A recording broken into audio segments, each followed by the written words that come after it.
Hello, audience. Hello, panel, and welcome to Excavations here at Varn blog, where we talk about the weirdest, craziest fucking theory books that ever fucking existed. I in this case, I might actually mean that. If you thought that we were basing generalizations too much on the Mashika and Potlatch chapters, wait till we talk about Islam and Buddhism. And I actually have expertise in this area, and I feel like this shit's totally made up. But I just want to say, like, if I was in France and I had grown up listening to myths about Charles Martel, Charles the Hammer defeating the Saracens at Toulouse or whatever the fuck he did, and then I tried to retroact a theory of Islam, this may be what I came up with. Like, PH was talking about it, but I'm like, yeah, I can't tell if this is pro-Islam or is this like the first time you see something like Islamofascism argued for. I just can't. I mean, I've seen these kind of arguments actually in radical traditionalist circles, which is why radical traditionalist circles are split between the pro-Islam camp and the Islam is totally evil and we need to destroy them camp. You know, I've not seen a leftist, and I forgot about this part of the book. Like, I apparently this did not make an impression on me when I read this in the past because I was more focused on the Buddhism chapter. But I was like, wow. So I'm just going to read the first paragraph because this is we start rolling. We just start off with the hits. The difficulty of getting a meeting to the Muslim religion. That's the title of the first paragraph. Islam, the religion of Muhammad, is together with Buddhism and Christianity one of the three world religions. We'll talk about why that is. It takes in a substantial portion of the population of the globe, and provided the faithful fulfill specific moral obligations in his lifetime, it promises beatitude after death. Like Christianity, it affirms the existence of a single God, sort of in Christianity's case, but is also adamant concerning its unicity. It regards the dogma of the Trinity as an abomination. Muslims only recognize one God, of whom Muhammad is his messenger, but Muhammad has no access to God's divinity. He is not like Jesus. He partakes of both man and God, a mediator between the two worlds. He has no attenuation of Islam's divine transcendence. Muhammad is only a man, honored by a decisive revelation. In theory, these tenets adequately define Islam, but we should add to another to them, the recognition on a secondary plane of the Judeo-Christian tradition. Muslims speak of Abraham and Jesus, but the latter is only a prophet himself. There remains the rather well-known history of Muhammad's disciples, the contrast of the first caliph, the dislocation of the empire, the successive invasions of the Mongols and the Turks, followed by the decline of Muslim power in our time. I mean, fair enough at the most basic level, kind of sort of true. Fundamentally, this chapter made me reopen the Princeton Encyclopedia to Islamic thought and made me reread Muhammad's like Constitution of Medina, just to be like, is he getting any of this right? Like, and I mean, there is something like at its most basic level, there's something fundamentally true about the intertwined relationship from the beginning of Islam and the state, but that's it. There's nothing like further that you can really take from that. Well, and the separation of Judaism from the state is actually an accident of history. This is one thing that I actually point out, that the Judaic world has a lot more in common with the Muslim world than it does with the Christian world. Like halakha and sharia, they're even kind of related words. Halakha is Jewish law, sharia law is Muslim law. The oral Torah and the Hadith actually serve similar purposes, although they're different. I mean, the oral Torah is like the traditional revelations as accepted by the various sages in the development of early rabbinic Judaism, aka the 1st through 5th century. Whereas the Hadith is basically more like, actually the Hadith is a lot more like Buddhism, where like, there's this story about Buddha, you should mimic it. Thus I have heard. And so, that's how the hadith work.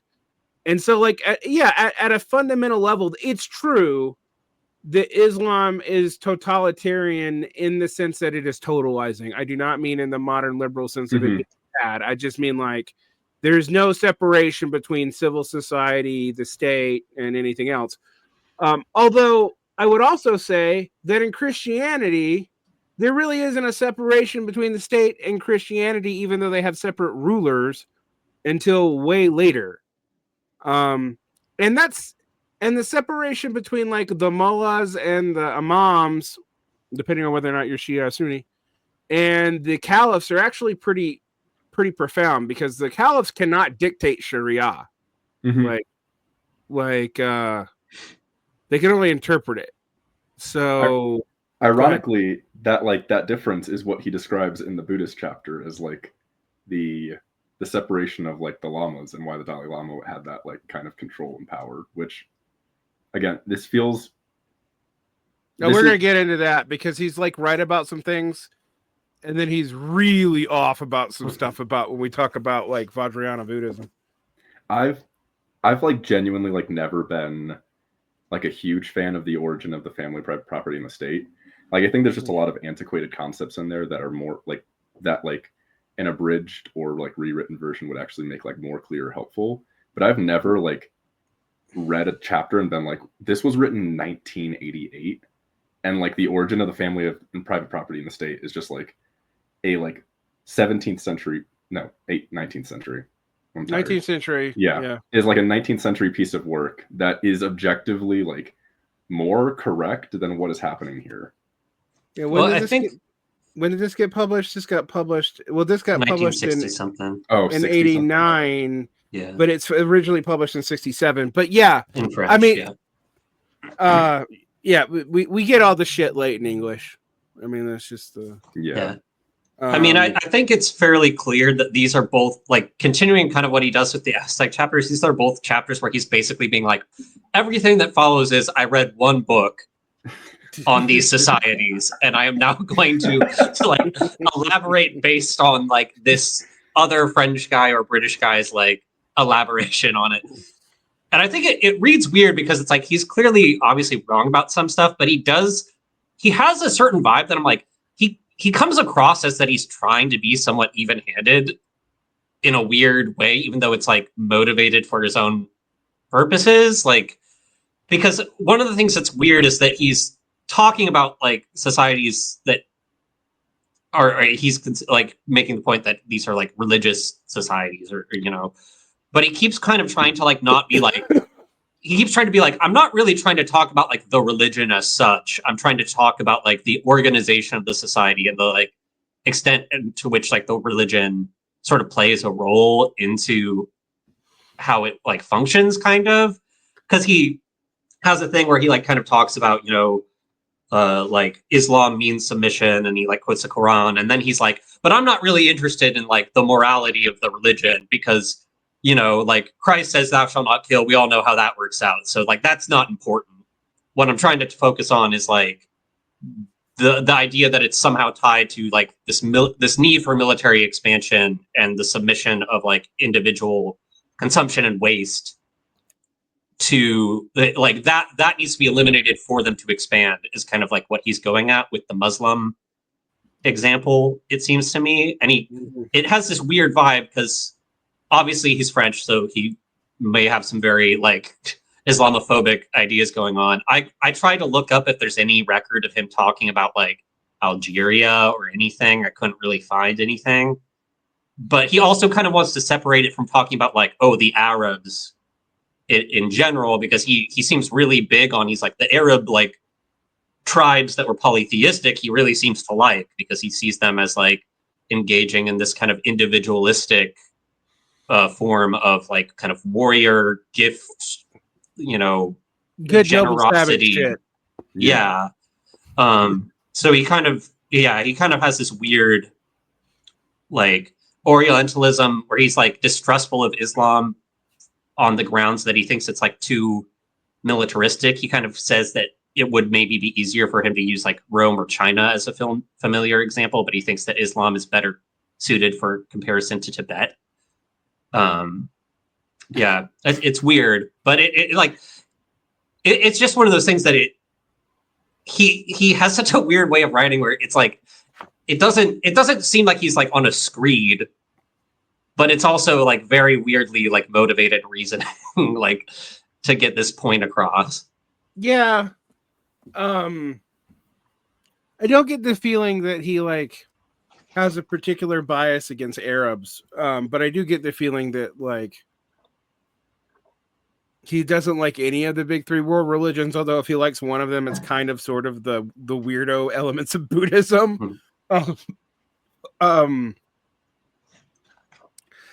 I also looked at the back. Yeah, it's 4. He's got 4 books he cites, and he mainly only cites 2. And he only cites like 7 times or something in this section at all. And they're all from French. There's nothing like translated from an Arabic source or even an early source. They're all books that were about 20 years old, probably popular when he went to school. Books about Islam. I mean, it's interesting. I do feel like in the abstract, this is a very interesting microcosm of like what is the average French person in this time's like understanding of all of these things. And then also I feel like Bataille is like doing this thing where like he probably could and should, to make his theory make more sense, lean on things that he knows better, but he has this like desire to create this like general theory, and to do so he has to like reach into this Orientalism all the time. Like he has to do the Aztecs, he has to do Islam, he has to do Tibet. He's never going to be able to like take like he doesn't want to he doesn't want to be criticized the way Marxism is criticized for basing universal history off of Europe.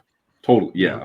It's the mouse influence that he wants to be like, no, there is a different type of society that I can point to, and it shows that it's different. Like he needs to have that like early weird anthropological like fetish kind of thing.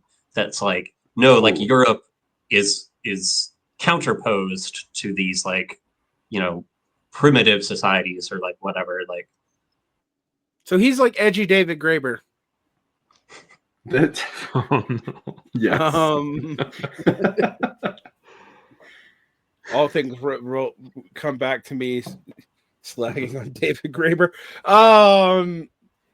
Okay, so I mean there are some interesting logical arguments in here. If we like, we're just gonna go out of hand. He makes one insight about the Ummah that's correct. That the integration of state law and military and political leadership is total, although they also have their internal limits. Like the Caliph can't really violate the Sharia, and if he does, it's actually justified to kill him, which is that's not true in Christianity. Like the king breaking the law doesn't mean you get to kill the king. And in Islam, there is a clause. It's like, nah, if you don't follow Muhammad rightly, they can kill you. So that's real, but it's hard to like. He does discuss some interesting, like, apparently the books he read were not terrible because he goes into pre-Islamic history more than I normally see. Let's get into that. If we were to define the meaning of the Prophet's discipline of Islam, we cannot leave off at its survival, which is preserves the beauty of death or of ruins. Islam opposes to the Arab world where it is born the determination that made an empire out of the elements that were scattered until then. We are relatively well informed about the small Arab communities, no larger than a tribe, which had the difficult existence before the Hijra.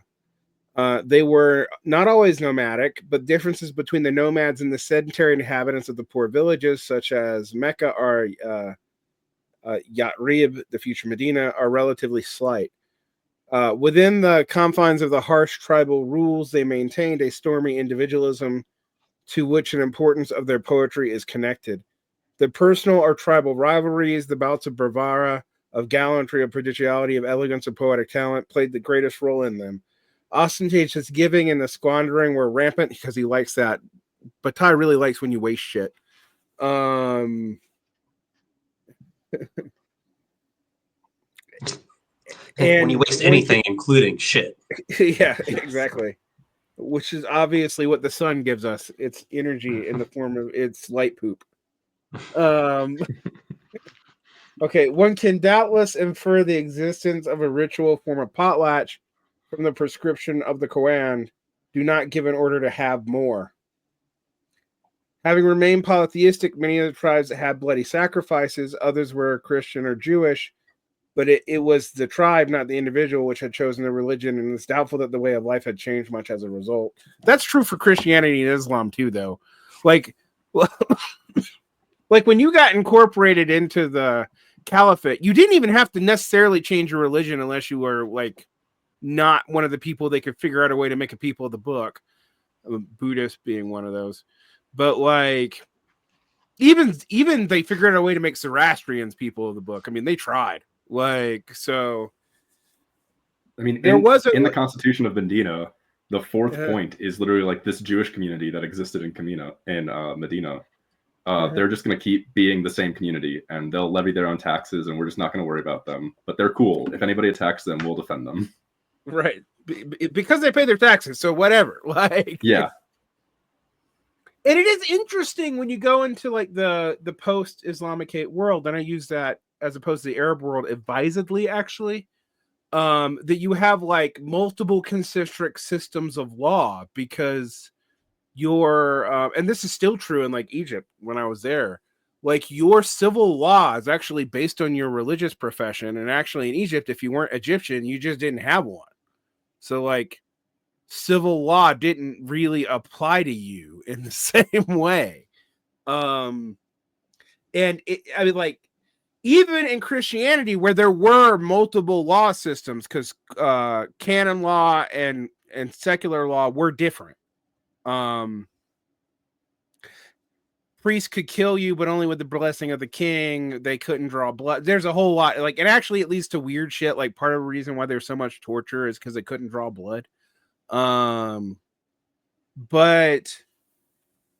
it is, you would not have multiple communities with completely different confessional rules easily living amongst Europeans, and we know that because it was a big problem for Jews who had a completely separate civil law code, and it wasn't that easy for quote Moors and Saracens unquote either.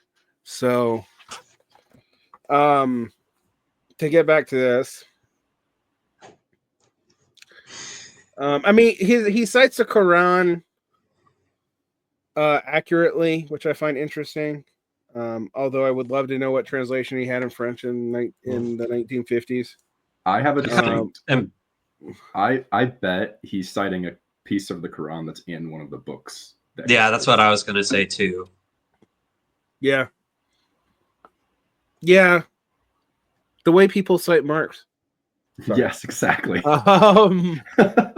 Like, I'm citing this letter from Marx that I've obviously never read, because 3 paragraphs down, it actually makes a completely different point than what I cited it in, because the first citation that I saw it and used it dishonestly, and I just repeated it. David Graeber? What?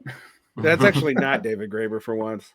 Oh, I feel like his entire thing about oh my gosh, what is it?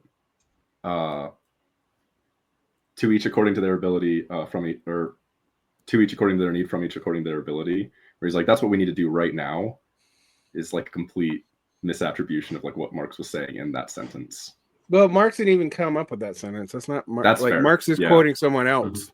Too. That's fair. And when Marx says that, he's saying we aim to do that eventually. Yes, yeah.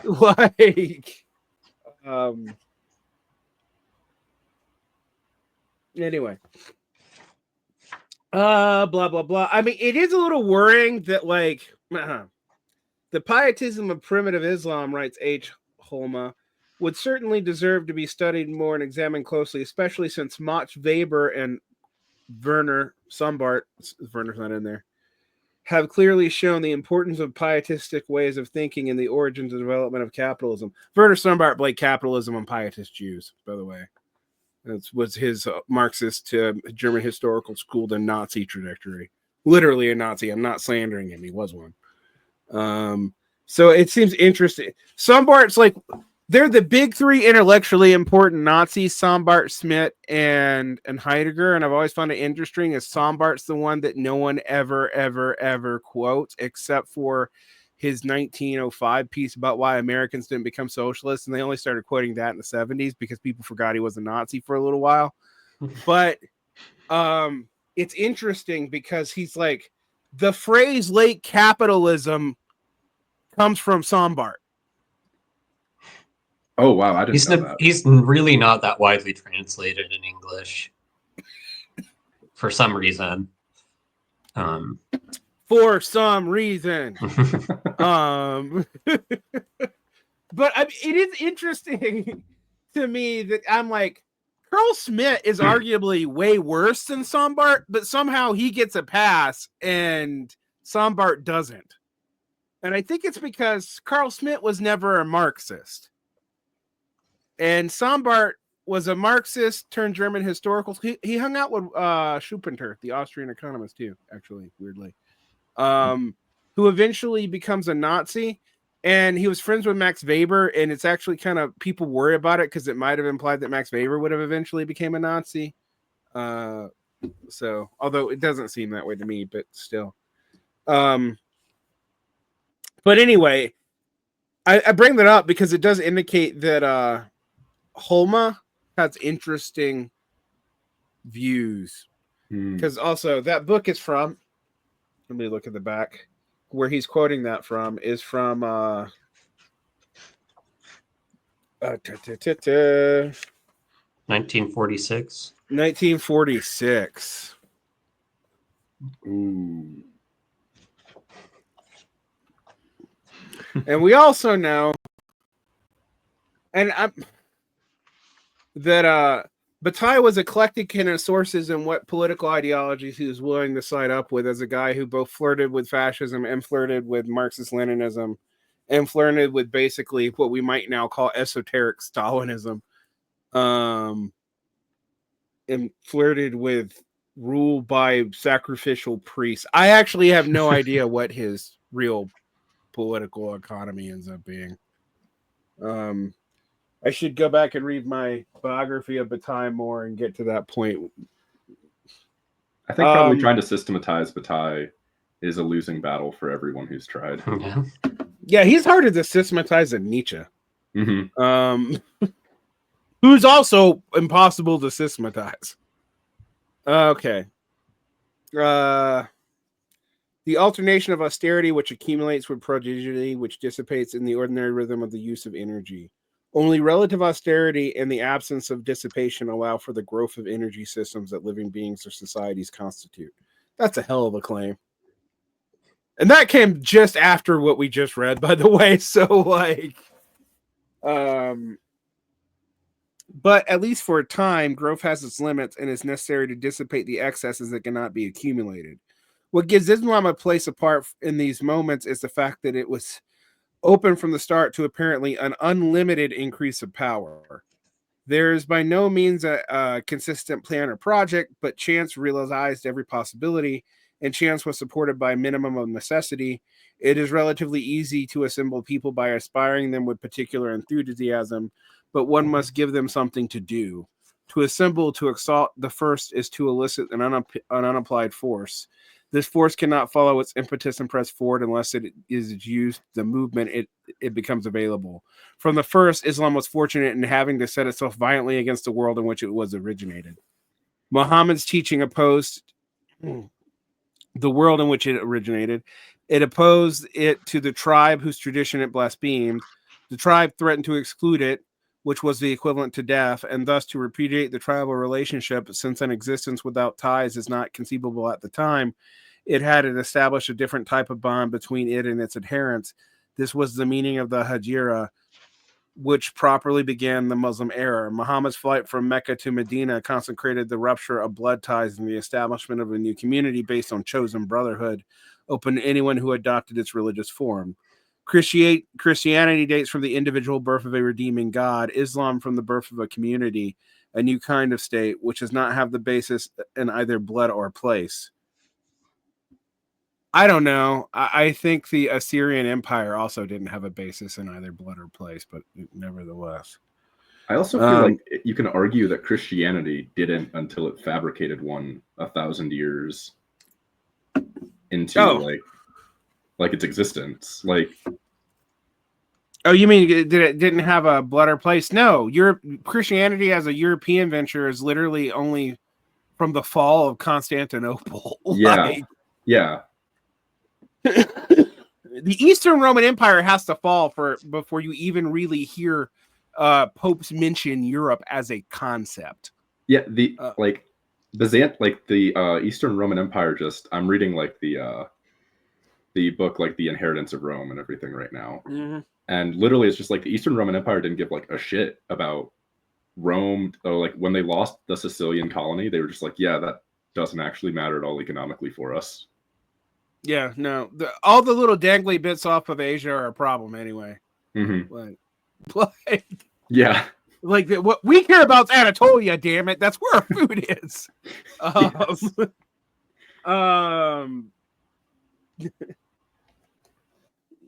We already lost Egypt, and so that was a problem. So we got to keep Anatolia because we got 2 grain sources, and you've already taken one of them. Yeah, like, one is gone. And Sicily doesn't do shit about that. Neither does Italy, so we don't care.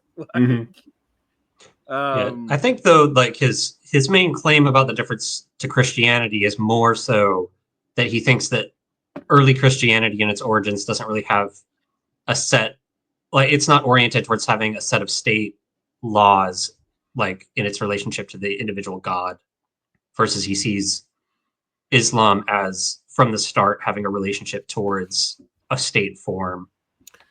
I think that's wrong though.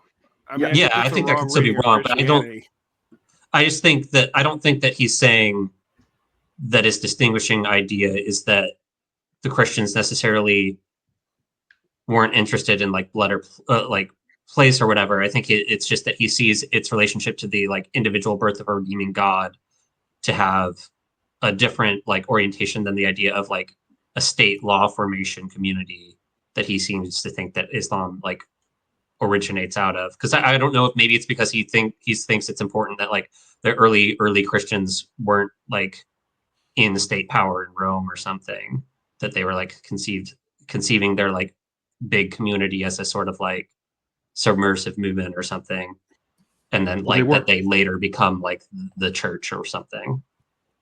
Yeah, I think not that he's saying this at all, but the early Christians were very much interested in building those new communities, but there was no unification. It was very scattered. I think it's a pretty like taking like a materialist conception is that Christianity was trying to like, I mean, just like very abstract, like pull away like a little bit, like the like political goal of like early Christianity is like a subversive action against an empire. And like by Bataille's own reading of like the Arab world pre-Islam, there's not really that empire that is active. Like there already exist these like communities. I'm just not quite sure what. Yeah, they're the periphery. Yeah, I'm not.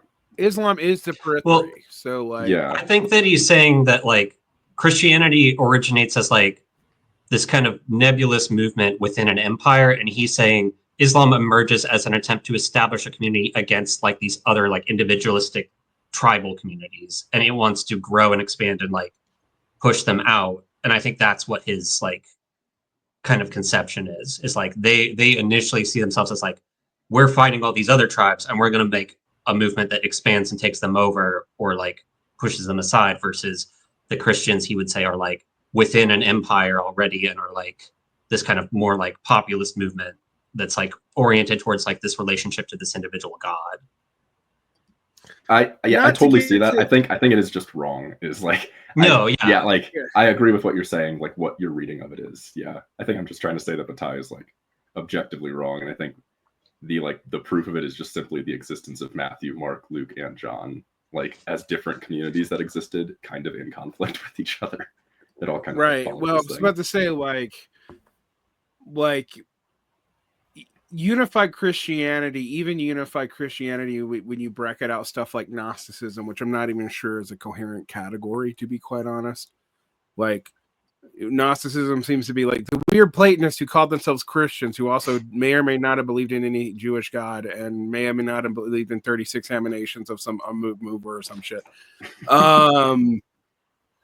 We don't really know, because even their scriptures are like contradictory on that stuff.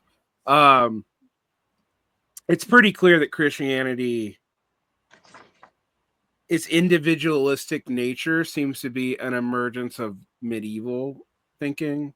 And yeah, I also find some claims about Islam here. This is actually kind of contestable. It is admirable machinery, military order replacing the anarchy of the rival clans, and the individual resources no longer consumed wasteful, went into the service of the armed community. Once the obstacle of the tribal boundary that had formerly stood in its way of growth had been removed, the individual forces kept in store for military campaigns. Conquest, which the Hadith methodologically fashioned into a means of expansion, invested new resources with appreciable destruction in a closed system of forces at a larger and faster rate. Here's what I want to say about that. Even as early as like the 4th century, so before we're even dealing with the end of the Second Caliphate, you already have 4 separate schools of Sharia who have different collections of acceptable hadith.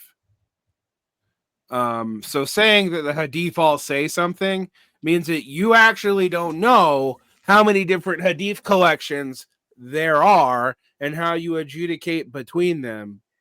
And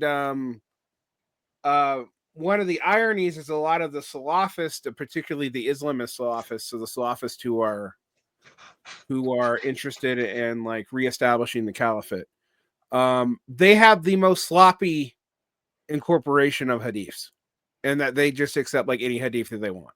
Like, and this is also why when people talk about like, well, the Quran is less violent than the Bible, on one I've say, yeah, you're right, it is actually, although it's mostly the same thing, just told differently.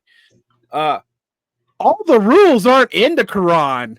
Most of the rules that Muslims actually follow are derived from Sharia's reading of hadith and mimicking the Prophet. Like, the big, like, absolute, you have to do this no matter what rules are in the Quran. So, the pillars, basically. But the hadith, that's where all the stuff is. And the hadith are all over the place. When I started reading hadith, I was like, I have less understanding of what Islam is now until I started understanding how they figured out how the different schools adjudicate what's a valid hadith or not than I did beforehand, because the hadith collections are like numerous. It's like talking about Judaism when you've like never even looked at any of the summaries of the Talmud, and you just don't know what the fuck you're talking about. So, like, a good portion of Protestant Christianity telling like Old Testament stories without having ever encountered the Midrashim. Yeah. Like, yeah. Oh, yeah. We're not going to get into that, but I mean, like, but that's what I talk about like the resemblance to the way that I've always found it weird that we talk about the Judeo-Christian world, because what's like Christianity does have Jewish stuff, but there's very fucking Greek, and the Arabs and the Semitic Jews shared a cultural milieu before the religions. I mean, they share a language type. So, although. It is fun listening to me. People tell me that like somehow that like Syriac and Amharic and Hebrew are actually really secretly just bastardizations of Arabic. That one's fun. I had a student who used to argue that with me, but not to say all this. I just find this like overly reductive in a way. I think the hadiths that he's talking about conquest do exist, and there is a way in which those hadiths get turned into about personal struggle, you know, the redefinition of jihad. And I don't want to sound like a new atheist, but sometimes I hear that and I'm like, yeah, but like that wasn't always what jihad meant. Jihad's meant a bunch of different things depending on the not even that it always meant war either. It's meant a bunch of different things depending on the time period, and where you're at in context. All right, so then we get to this late, and this is where stuff gets. I can't wait till we get to the last half of this book where he talks about the modern era, and we get wild readings of the Marshall Plan as a sacrificial schema. Yeah, it's shit's gonna get weird. It's like if you think it's weird now. Go ahead. I was gonna say, just regarding like the way he talks about the Hadith and like the militarization. It just struck to me like it does feel like you could read this section and then at the end he would just cite like Dune or something, like, you know, like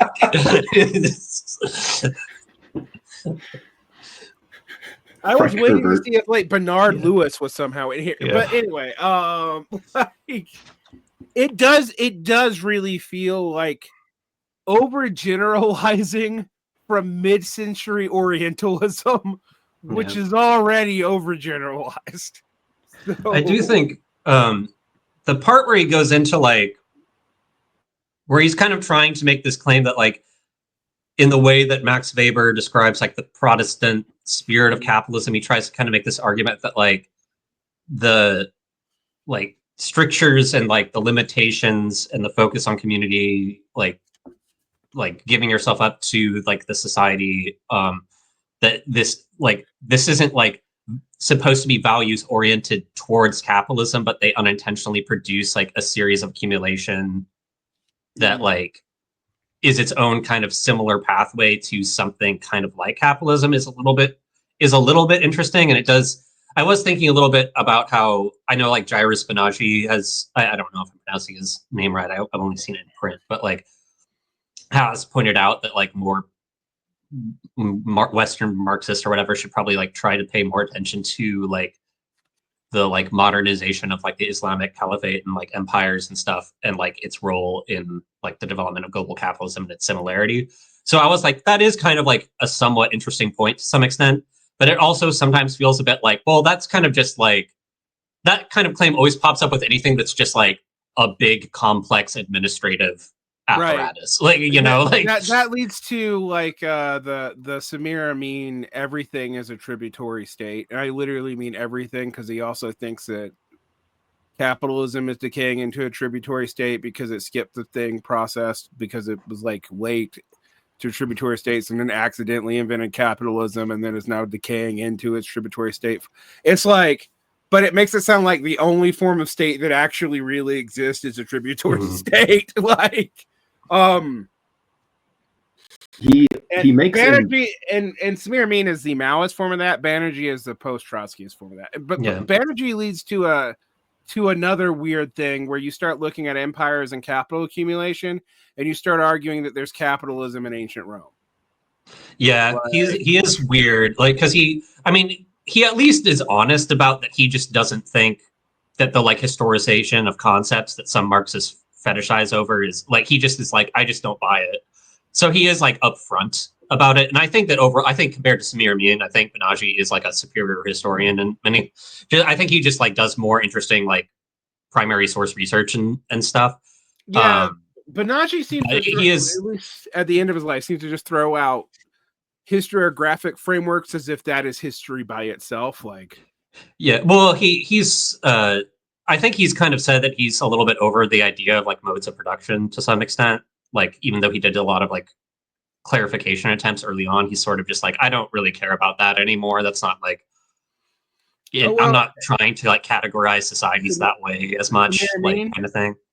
Are you saying that's with Samir Amin or Banaji? No, Banaji. Banaji moves away his from stuff that. on like his stuff on like commercial capitalism and stuff. He's kind of more interested in just like talking about like frameworks of, I don't know, like I guess he kind of wants to try and get just more into like more concrete like things about just interactions between like areas rather than like a thing called a mode of production that is like a type of society. Right. Although he's I think an interesting like provocateur kind of guy. like, even though I don't always like agree with him. Well, I mean, I think he's one step away from just becoming David Graeber, though. That communism is the sharing in your heart, and capitalism is when you have markets in your heart. Because if I say that anything that is a market is capitalism, then like all of a sudden I can have capitalism going all the way back to the like even pre-agriculture.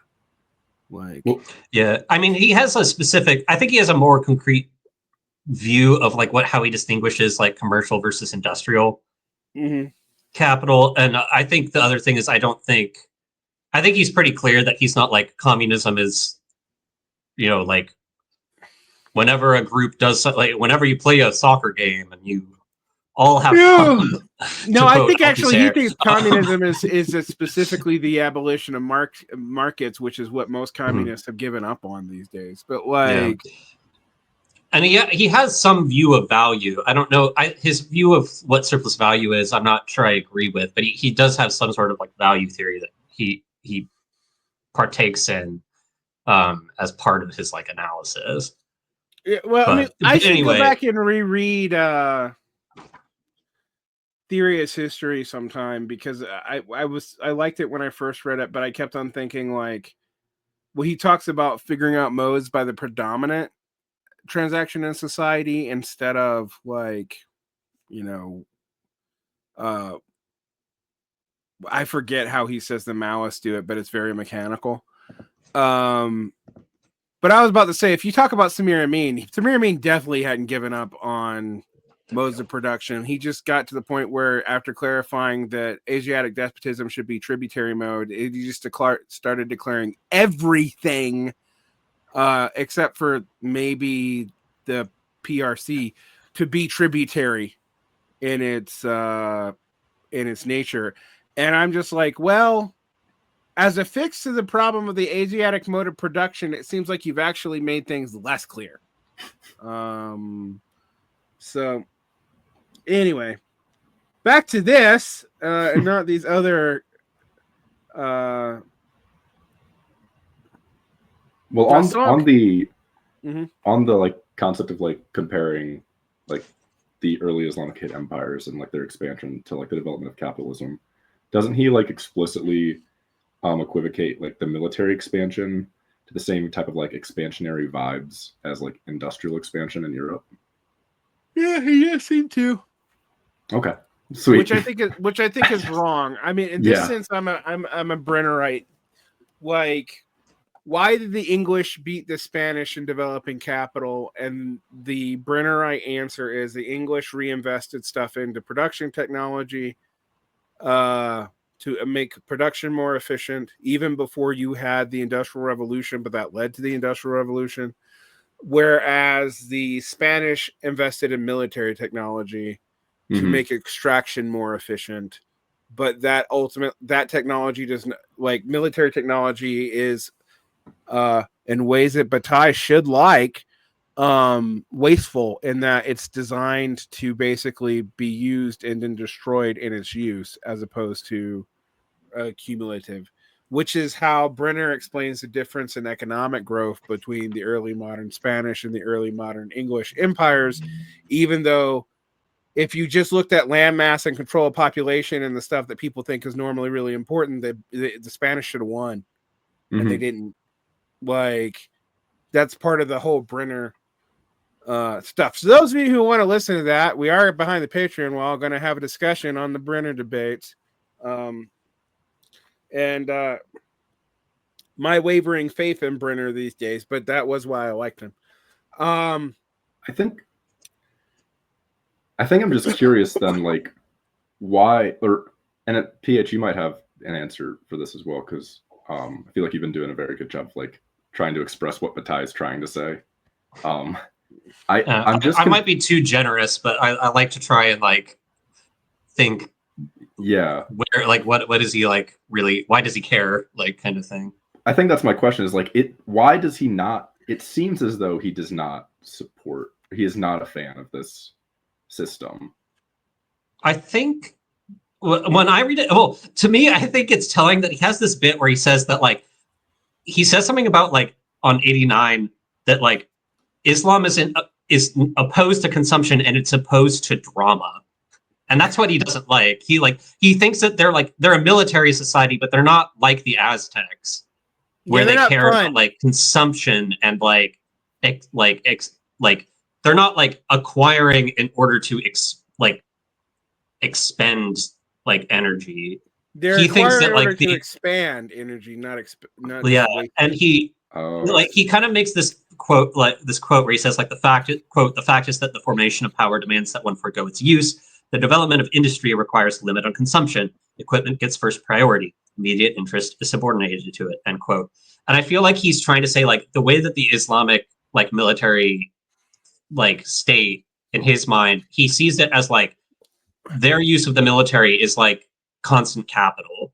Like it's this system of like you just invest into it and it becomes more and more like the driving thing, that like its use isn't to expend it in like this kind of like sacrificial, like violent way, even though it's a military. Its purpose is to be this kind of like dominating, like centralized, like stable formation of its own that like it doesn't, and it keeps growing outward and outward, but it's not supposed to be expended in any sort of like societal way. Like he's like, it's kind of like the most basic, like the military is like a machine, and he's kind of saying like their military is like a machine, but it's also like a machine in the way that constant capital dominates in capitalism. It's like the tendacious kind of like thing that he's, I think, trying to thread here. Gotcha.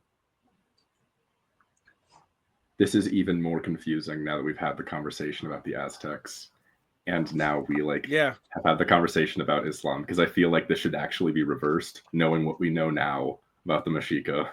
Yeah, because the main comparison he makes is on page 86, where he says, quote, properly speaking, the pre-Islamic Arabs had not reached the stage of military enterprise any more than the Aztecs had.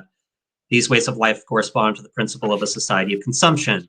But among people of the same stage, the Aztecs had exercised a military hegemony. The Arabs, whose neighbors were Sassanid, Iran, and Byzantium, were forced to vegetate. So like he kind of seems to have this thing of like the Aztecs are still like the kind of like Arab tribes, but they have a military hegemony that allows them to expand, and they expand like this kind of consumptive process, whereas like the Islamic Empire is sort of like it's got too many imperial competitors. But he's also arguing that it has too many imperial competitors to be wasteful, and thus it's not fun. That's basically what that seems to argue to me. Yeah. Like the Aztecs are fun. And the Aztecs have drama. Right. I think I'm trying to systematize this too much. So just tell me if I am. But like, is the solution here to either not become an empire, or to like you don't become cool until you're like the hegemon? It sounds like actually maybe the latter, because to have resources to burn like this, you'd need to have hegemonic power. Yeah, I mean, he does have a whole theory of sovereignty that appears in the next volume. All the actual useful shit's in volume 2 and 3. I mean, this is gonna like point this out. This is actually the more read volume because it's crazier. But the stuff that actually spells out some theories that are more than just the solar anus and some weird mystifications of physics, that's mostly actually in the Accursed Share volume 3. I mean, volume 2 and 3. Which is also weird, because when you get to the end of this book, you can believe that this is over.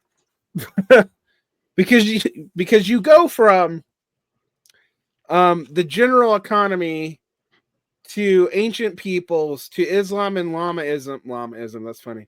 Islam and Lamaism, to the bourgeois world, to Soviet industrialization, to the Marshall Plan. And that kind of brings you up to 1964, 60-something. Yeah.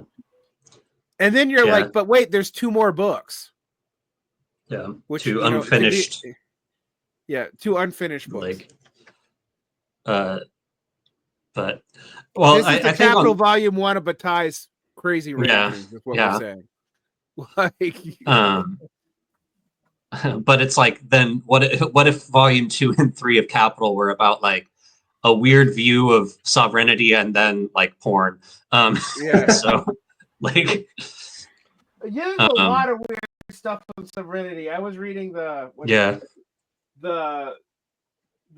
absence of myth and the virtues of uselessness, and his views on sovereignty are kind of nuts. Like, it's kind of like Carl Smith, but like if the leisure class was awesome and its only purpose was to get rid of all of our excess, so and sovereignty is just a waste. I was reading it thinking like all the sovereignty mongers, if they read Bataille, some of Bataille's later writings, it'll make them uncomfortable because it undermines all the stuff about sovereignty that they like. Okay, let's get to this late Islam part, and let's depart from Islam because frankly, I mean, he's also condensing. I mean, you guys haven't really, you guys who are following along should know that everything we've talked about is in 5 pages. Yeah, it's really short. Like, that's the thing about this book. We are halfway through. We're halfway through the history of mankind, and we're not 89. We're not even 100 pages in. But I mean, if we're moving, kind of moving forward, like if the question is sort of like, what does he actually sort of want? In a way that's why he kind of turns to his like view of Tibet, is because he sees it as sort of like the inverse, where he's like, Tibet is like a society that can't expand in any sort of like meaningful way, but it can't just not expand. Like it can't even like really attempt to expand. It can't like attempt to like form a military. Wrong. But yeah. Well, yeah, but like that's what he thinks. Like, is that it can't afford to like really build like an expansive military at this like stage. And so it's like he sees that as like this like closed system where like the like lamaist like monastery like caste or whatever, however you would like call them, is like this main kind of way for them to expend all this surplus without needing to bother with like growth.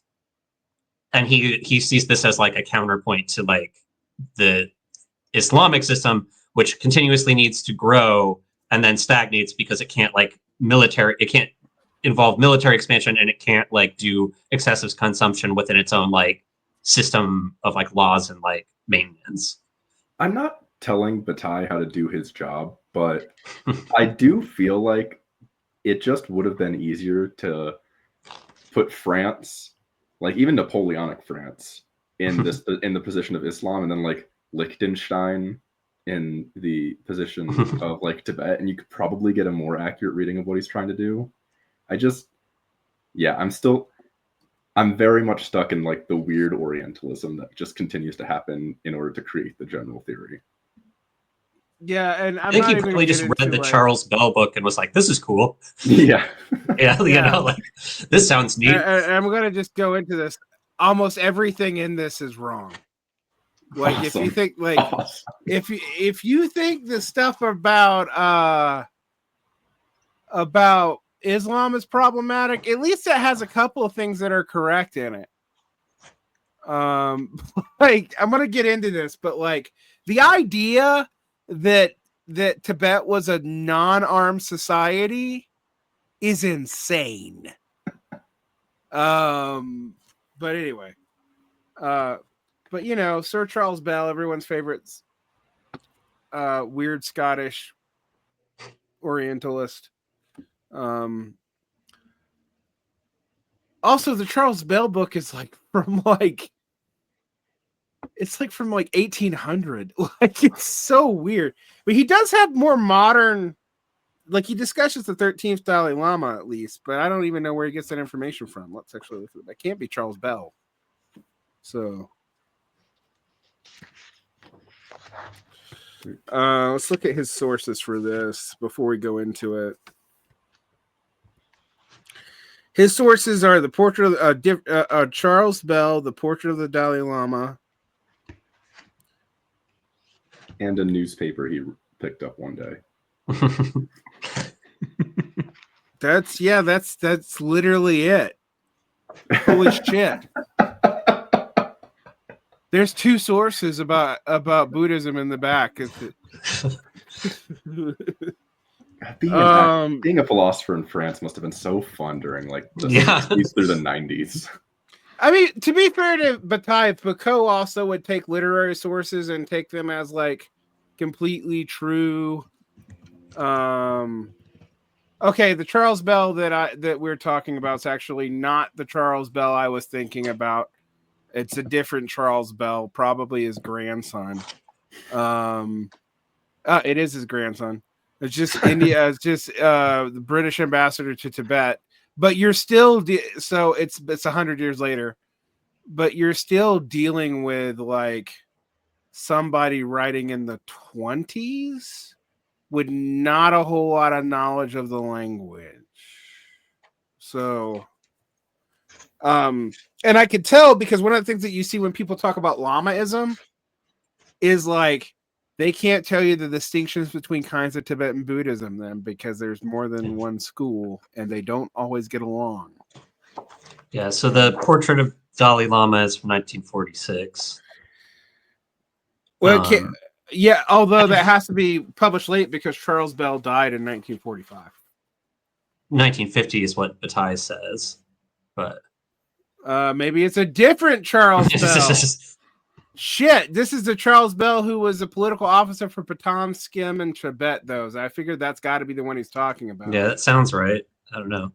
But according to this, Charles Bell was born in 1870 and died in 1945. The Tibet Past and Present by Charles Bell. Let's see which Charles Bell it was, because this is not the same book, but man, I'm having to do some damn reception history. Oh, okay. So the ending of the last thing on his Wikipedia is that the book Portrait of Dalai Lama was completed only a few days before his death on the 8th of March, 1945. Okay, yeah, that makes sense. So he basically died after talking about the 13th Dalai Lama. And it is funny that like Bataille like opens talking about the Charles Bell book as his most like his main source, and kind of is just like, yeah, it's not systematic, it's not like that good, but like gosh darn it, don't we just love a first-hand account of some guy just like saying stuff?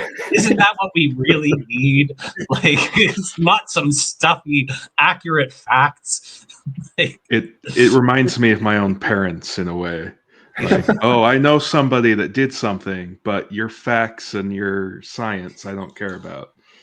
Yeah. Yeah, very much. Yeah. I do love that he was just like, yeah, it's written kind of badly, but it's kind of a vibe, though. Yeah. Yeah, it literally says, quote, the work is poorly done. Yeah, I know. It is more lively and offers more than a formal study. It is a jumble, but no matter. We do not have a less systematic or more complete document on the civilization of Tibet. I think we might, actually. Yeah, we did even then. I was going to say, on my shelf, I don't have anything more complete. On my shelf. like I have some books from the 50s that are actually pretty good about Tibet, and from the late 40s that are actually not terrible about Tibet, like that are not the ramblings of the British ambassador to the region as he was dying. So anyway, let's get into this because this is all right. In a sense, Islam differs from ordinary societies of military enterprise by the exaggeration of traits. One sees tendencies in it character to extremes that are less pronounced than the imperial ventures of classical antiquity or China. True, one does not find the birth of a morality in connection with Islam and adopted the morality that pre-existed it. Is that true? I mean, kind of. There's like specifically, like if you look at like the Constitution of Medina, like half of that is just like, hey, we're not going to do like the weird class-based morality that we've been doing. Is like literally half of the entire document. Is like, hey, this stuff that we were doing that was like our moral code, we're not doing that. Is like so much of it. Right. Well, there is like you do see in Christianity or in Christianity really, a flattening out of the law is applying to everybody except when it doesn't. But like Yes. at least an attempt there. Like, and you see that in Islam too. You see it in post-exilic Judaism. Excuse me, which exile are we talking about? Never mind. We see it in post-Second Temple Judaism. You don't see it in pre-Second Temple Judaism. In so much that pre-Second Temple Judaism is a religion that is recognizable to us at all. But anyway, because it definitely wasn't.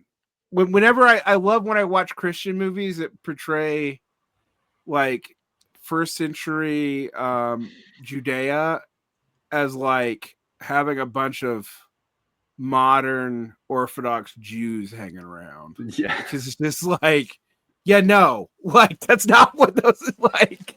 Like, not at all, actually. But anyway. Let's get into this. Blah blah blah blah blah. It is paradoxical, perhaps, to have chosen it in preference to a more classical Rome or China. Yeah, it is. We were already talking about that. A civilization, to a type of civilization, and strange to bring forward lamaism instead of the Christian church to describe an unarmed society. Well, the Christian church literally had monk militant orders. But I want to bring this up. So did Buddhism.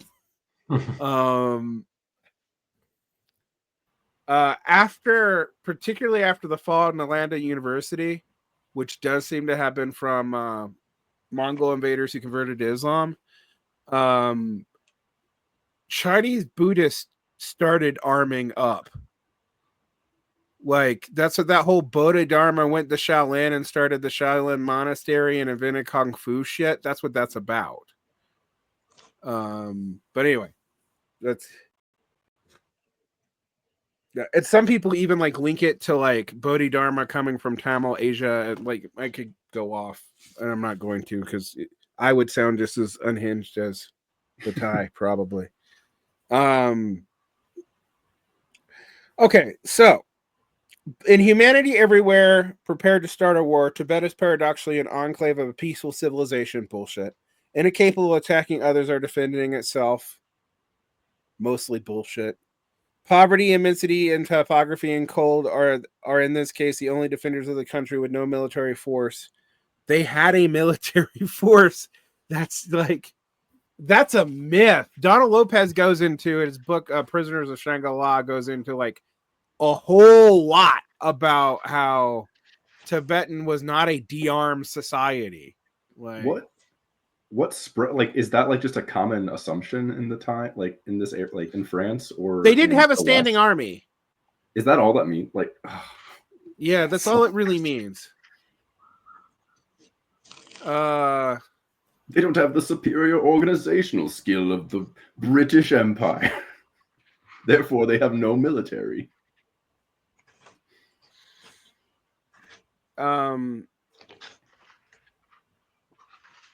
There actually was a standing army between 1913 and 1959 too.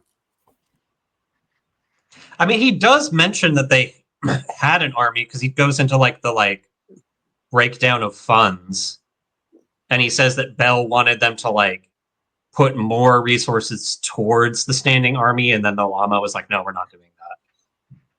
Right, but he even gives numbers. So I'm not finding right in a second, but yeah, I mean he does, but it means he's making contradictory claims. I mean, maybe he's just saying in 1968, like.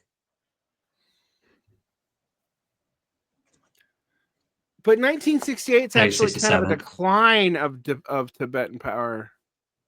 And yeah, of course they didn't have an army after 1959 because they were absorbed into the People's Liberation Army. Like, or they were killed. So, let's get into this.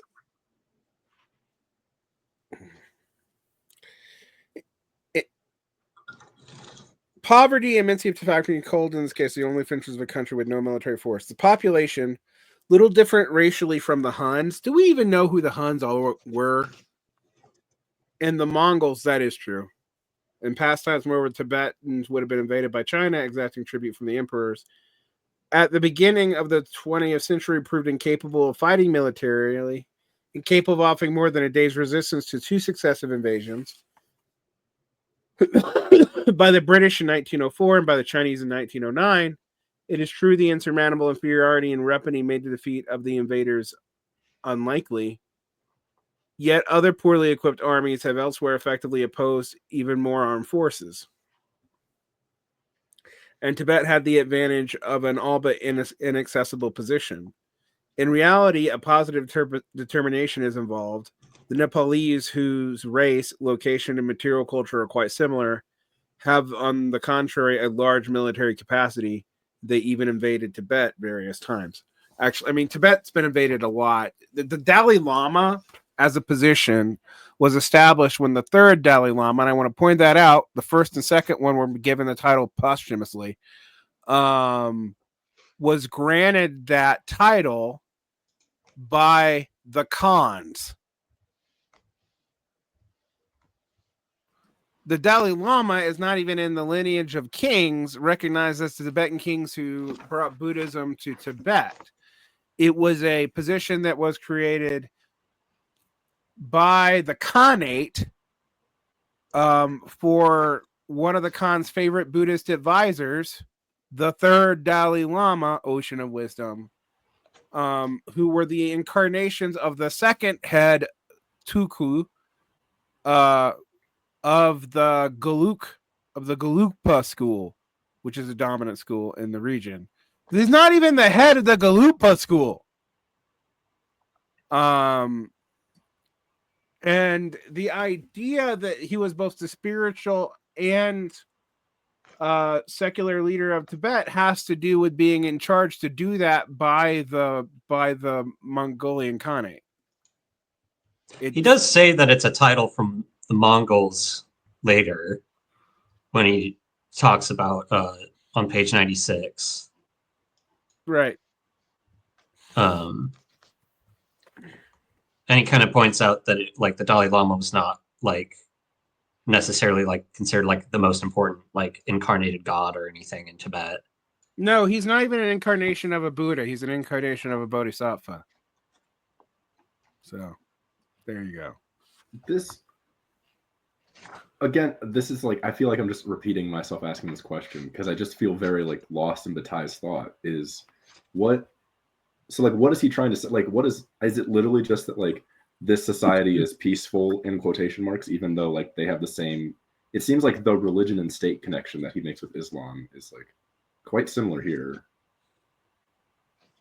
Although it's similar here, but by accident. This is the only Gotcha. Tibet is weird in that it was the only state where the monastics were in charge of any secular anything.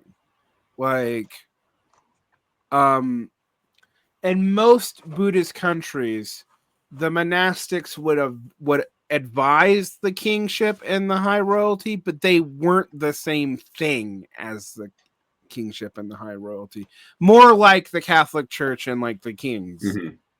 Mm-hmm.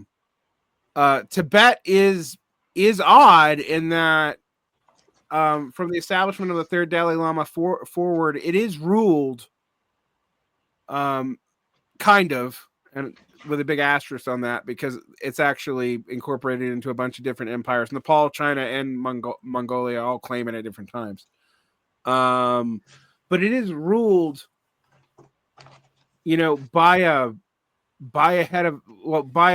major figure in a monastic order, whose job is primarily religious. But again, you can still look to Christianity for that, because the papal states are really the same thing. Mm-hmm. I think I'm really just trying to grasp what his problem is with both Islam and lamaism, when it felt it just felt like reading this that he was very opposed to certain aspects of it, when when we're looking at the Aztec chapter in the Potlatch, he just likes they kill people. No, is it literally like the llamas aren't like Dalai Lama isn't killing people? I think he's more into lamaism by the end, because he says like, no, there's like an important value to the fact that they know how to like humanely get rid of like this excess that doesn't involve like military expansion. Because I mean, I think one thing is he's not really that interested actually in talking about like lamaism like in its ancient foundations. He's specifically interested in what he sees as the development of their like state from the 13th Dalai Lama onwards. Like most of the other before that is just context. Basically the state that existed after the British left, but before Mao came in, which is a very small period of time.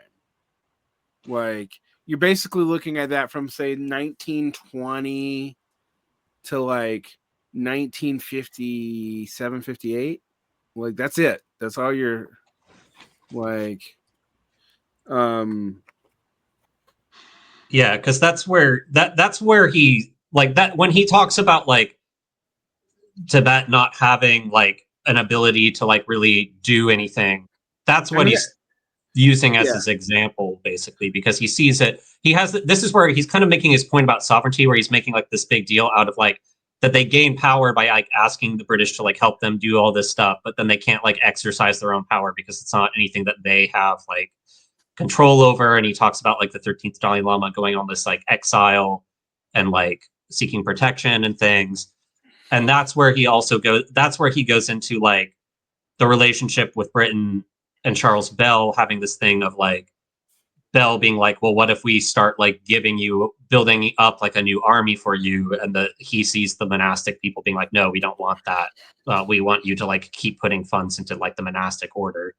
So Bataille sees like sees them as not being able to engage in any sort of expansion because they need the monastic order as like this thing that allows them to kind of remain like self-enclosed, because like they don't reproduce, they don't like the monastic orders in and of themselves don't expand, they just are able to consume, even though it's like framed in this kind of like simultaneously it's like a renunciation of consumption and material stuff, but he's like, but at the same time its actual like purpose in society is to absorb all this stuff, and you know you just live consuming the stuff that goes to you. That's kind of, I think, what his overall theoretically Bataille should like the British royal family after 1950. Yeah, I feel like that is an argument for that. Yeah. like they don't really do anything now the empire's gone. They just consume shit. Get rid of all British's excess. Own all the land. Own all the land, yeah. Yeah, because I think it's like that. This is when Varn, when you were saying like that these chapters, like when you initially read it, they kind of just like didn't register. I think it's because like most of his like historical like context and stuff is kind of irrelevant. It's more like you mostly just have to get like, this is the ideal type of society that he thinks he's describing. And like the actual historical justification for it is sort of like not actually that relevant to some extent, because you're just like, yeah, he's kind of like just selecting stuff that he thinks makes his point, and he doesn't really care about being accurate. And then it's just like, okay, so these are the ideal types, and then like what, like where does that fit in to his like because like the amount like this is the amount of notes I took on it. These two, like I was just like, I'm not going to care about his historical claims that much because I just think he's probably wrong. But I mostly just highlighted where he talks about like, okay, this is where he's talking about the general economy and what he thinks he's like proving, kind of thing. Yeah, let's get to because I do think when I'm like he's wrong, he is right about the specific thing that Charles Bell was writing about, which is at the time what the monastic orders wanted to do. With the help of a respite in China fatigue and revolution that had enabled him to first endure and then overcome, the Dalai Lama, this is the 13th, not the 14th one. This is the prior one. Arrived at the idea of restoring Tibet the power that lamaism had denied it. He had been assisted in his task by the advice of the English biographer Charles Bell as a political agent of the government of India, did finally commit England to a friendly policy. Direct military aid continued to be refused. Not even shipments of arms were considered, but during the year, the mission Charles Bell, in his own name, supported the Dalai Lama's effort aimed at a military organization. It involved increasing the army gradually in 20 years from 6,000 men to 17,000 men. You know, the size of a borough in New York. Anyway, attacks on the secular and monastic properties would cover the cost of the operation. The Dalai Lama's authority obliged the notables to acquiesce, but if it was easy personally to renounce, it is impossible to involve ministers and dignitaries. One cannot all of a sudden deprive a society of its essence. Not only the majority of the monks, but the people were also affected. Increasing the army even slightly would diminish the importance of the monks. Now, there is no word of rights, there are no festivals, no consciousness. In short, there is no human life in that country that does not depend on them. Everything else revolves around them. If someone, against all likelihood, were to turn away from the religion, he would still derive his meaning and possibility of expression from the monks. The emergence of a new element, which is not content with surviving, which grew, could not be established to the people by a voice but theirs. This is actually interesting because one of the things about Vajrayana Buddhism is there's a Mahasiddha tradition that has nothing to do with the monastics. Yeah. The Namingpa and parts of the Kegu, not all, but parts of the Kegu schools of Tibetan Buddhism either don't have monks or they have monks and then they have siddhas, which could be non-monastics who take vows and are holy people. So again, he's right that in Lhasa this is true. This is true in the central Tibet, but Tibet actually has 5 regions that were at one time independent kingdoms that were conquered by the 6th Dalai Lama or the 5th Dalai Lama. Because like there's dances of certain monks, they do spin around aerial stuff that are actually a tribute to the Dalai Lama, and every now and then some of them die, and that's considered karma for like Kham, which is the eastern Tibet province, which used to be an independent kingdom, like not acquiescing to the 5th or 6th Dalai Lama fast enough. So, but if you're looking at the time period that he's talking about, I do think he's like, this is mostly right because Bell is mostly right because Bell's describing what he actually did. But I would say that to say that like everything's dependent on the monks is weird because of all the schools of Buddhism, it's Vajrayana Buddhism that has the most non-monastic clergy until the Japanese ban clerical celibacy in the Meiji Restoration. So, which is also an interesting thing about Japanese Buddhists is that they are hereditary. So like you can inherit your father's monastery. But anyway, that's unique to Japan. Blah, blah, blah, blah, blah. If someone gets turned away from the religion, blah, blah, blah, blah, blah. To such an extent was the meaning of the action of the possibility given by and for the monks that the army supporters portrayed it as the only means of maintaining their religion. In 1909, the Chinese had burned the monasteries, killed the monks, and destroyed the holy books. So Tibet was in essence the same thing as the monasteries. What good was it, people said, to fight to uphold the principle if fighting meant abandoning the principle in the first place? An important Lama explained to Charles Bell, it is of no use increasing the army in Tibet, for it is written in the books, I don't know which books he's talking about, that Tibet will be conquered by foreigners from time to time, but they will not stay long. Actually, that's in the Kalishaka Tantra. But anyway.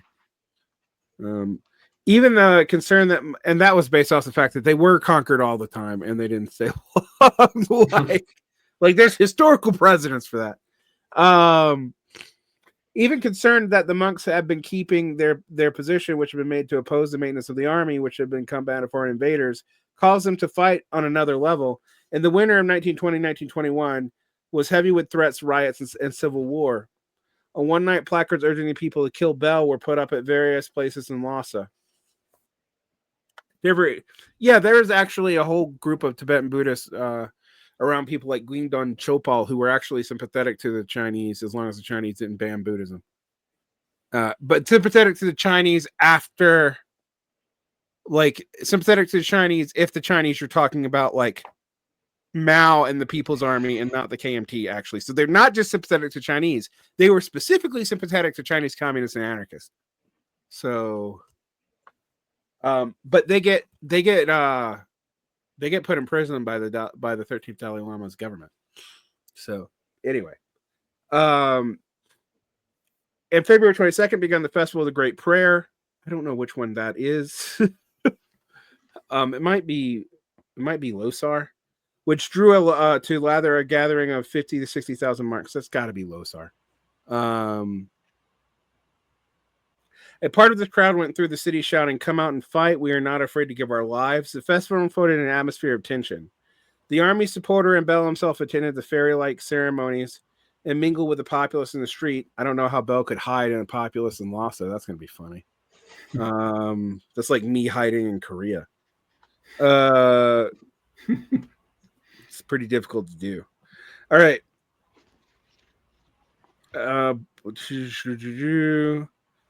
Mercy had the excitement that had taken place in the direction of the moment. There followed a moderate purge, remarkably moderate, in fact, and the rebellion lasted a long time. The military policy of the Dalai Lama was prudent. It was based on elementary common sense and took hostility, could not offer nothing honorably against it. The monks' cause went into the direction of betrayal, not only of Tibet, but of monasticism itself. It came up against the firmness of an internally strong government. It was also lost from the start. Part of the problem, I'm just going to say this, is that neither Bell nor thus Bataille understand that there are sectarian tensions between the different monastic groups and the different ethnicities in Tibet that are manifested in those riots. It does feel like just a flattening in order to like prove like an idealistic argument about what he's trying to like. It feels very strange when it's just like we're gonna like flatten these people, and the reason we're gonna flatten these people is because nobody in France who I'm writing to actually knows who these people are. Yeah, we're using them as an ideal type, is what he's doing. Yeah. But he's going to give you enough history. I mean, and to be fair, like in 1964 in America, I was just reading the Dharma Bums, which was written in 1947, 1957, right? 1957, not 47, but it's the end of the 50s. And what they say about Tibetan Buddhism in that book is wronger than this. Like, and that was by Buddhists. Gary Snyder actually did become a sincere Buddhist, but like it's just so to give Bataille a little bit of credit, like contemporary books in America on this subject from the same time by sympathetic parties were even more wildly off. But this does feel like, I read this one cool story once about, Charles Bell, and I'm just going to deduce the entire meaning of Tibetan Buddhist society from this one series of instances between 1920 and 1945. Like, also, it's like an anti-politics description of it as well. It's like there actually isn't political difference. There isn't sectarian divides. This is purely abstracted. The monks don't like the army because reasons, even though the army will keep the monks in existence somehow. Yeah, it's. I do find this interesting. The consumption of the total surplus by the lamas. I will begin by setting aside the superficial explanation. Charles Bell stresses the fact that Buddhist religion prohibits violence and condemns war, but other religions have principles, and one knows that commandments of the church are worth in practice. Social behavior cannot result from a moral rule. It expresses the structure of society, a play of material forces that animates it. That's almost a historical materialist point there. Yeah, Bataille. that's like very basic. Sense. Yeah, you're A start small making burst sense. of like a historical materialism before. Yeah, but well, before we jump to shark. Yeah. What evidently commanded this movement of hostility was no moral scruple, but rather in a ponderous way the self-interest of the monks. Oh, finally some class politics, although not as we would like it. This is actually the same kind of stuff that like anti-Tibetan Chinese people like to cite for why it was okay to get rid of the Tibetan Buddhist monastic hierarchy. Although the other thing is they didn't really get rid of the Tibetan Buddhist monastic hierarchy because there's still lamas in Tibet today that are loyal to the PRC. So anyway, moreover, the element is far from escaping the attention of Charles Bell, who contributes valuable information on the subject. One is aware of the extent of Lamaism beforehand. A monk for every 3 adult males, monasteries that numbered 7,000 to 8,000 at one time, and a total of 250 to 50,000 religious persons out of a population of 4 to 5 million. But the material significance of monasticism is specified by Charles Bell in budgetary terms. According to him, the total revenue of the Lhasa in 1917, the value of benefits and goods and services added to that of the currency, was approximately 720,000 pounds a year. So that would be over $1 million. Of that amount, the budget in the army was 150,000 pounds. Oh, it's so funny to think about an army running on 150,000 pounds would be like $300,000 to $400,000. Could you imagine that? Like that's a tank. That's a tank. Like a tank, anyway. A single tank. Yeah. This is so far into Americans. Like, yeah. Of the remainder, an appreciable share was set aside by the Dalai Lama for religious expenditures of the government. But in addition to these governmental expenditures, Bell estimates the revenue spent literally by the clergy, income from property holdings of the monasteries, gifts and payments of religious services, was well over £1 million. Thus, in theory, the total budget of the church could have been twice as large as that of the state and 8 times as large as that of the army.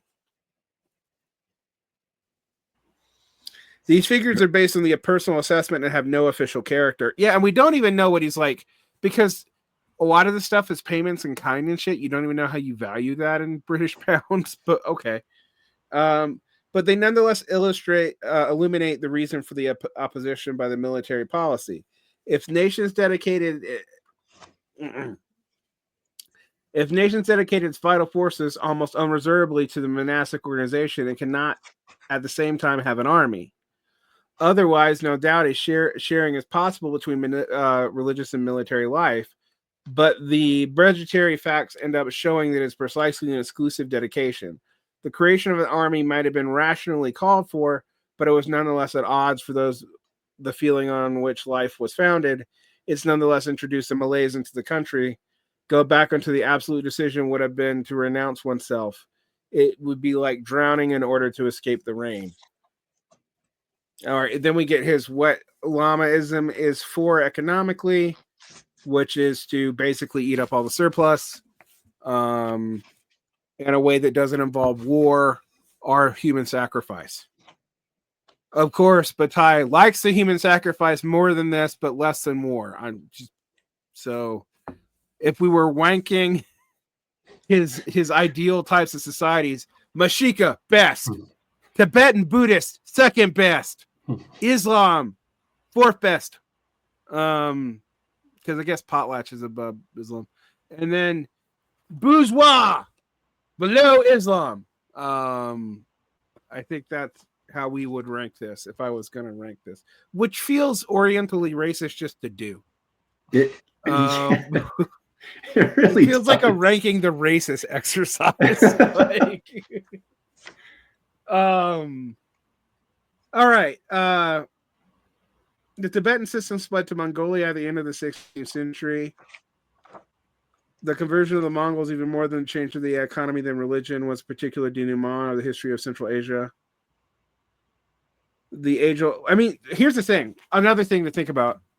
Tibet converted to Buddhism about 800 years later than China did. That would have been helpful for him. I don't know if that would have been helpful for him to point out. It would have complicated what he's trying to do, but I don't think he wants complications. Well, he's not mentioning that like China was a Buddhist society for the most part. Like, I mean, there were Buddhist persecutions when the Confucians got mad at them, but like in general, Buddhism was tied into Chinese society from like the 5th century onward. Like is this part of like why he calls it lamaism? Is like he's trying to like really make this case about this one thing that doesn't. It's because that's what it was called back then. Okay. Because the British had not translated any of the Buddhist texts to know what the Buddhists called themselves, and they knew the word lama because the lama was a title for a teacher. It would be like if we called like Zen Buddhism Rashiism, or or Theravada Bhikkhuism, although bhikkhus actually exist in the other forms too. But but even lama is interesting because what he's actually talking about is tulkus, Tulku, and that is the reincarnated bodily manifestations of semi-divine beings, lamas, as opposed to like I could become a lama just by being a monk who went through all the steps of a nundro and got recognized by another monk without being a reincarnate, like without being a tulku. Lama means, make sure I say this right, so I'm gonna look it up, but I'm pretty sure lama just means like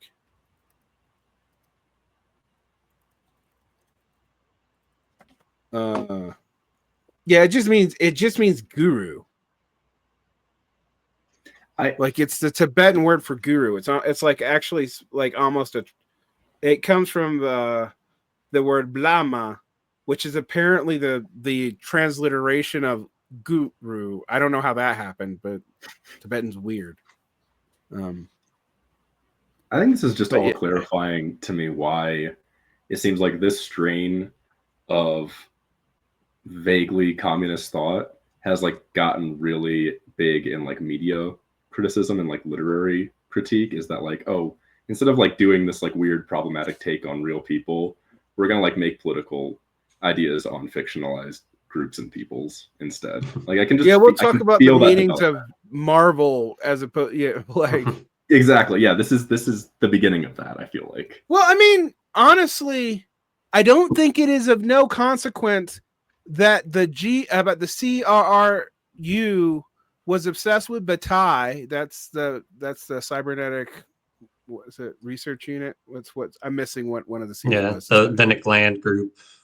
Nick Land, Registani, and Mark Fisher, and a few other people.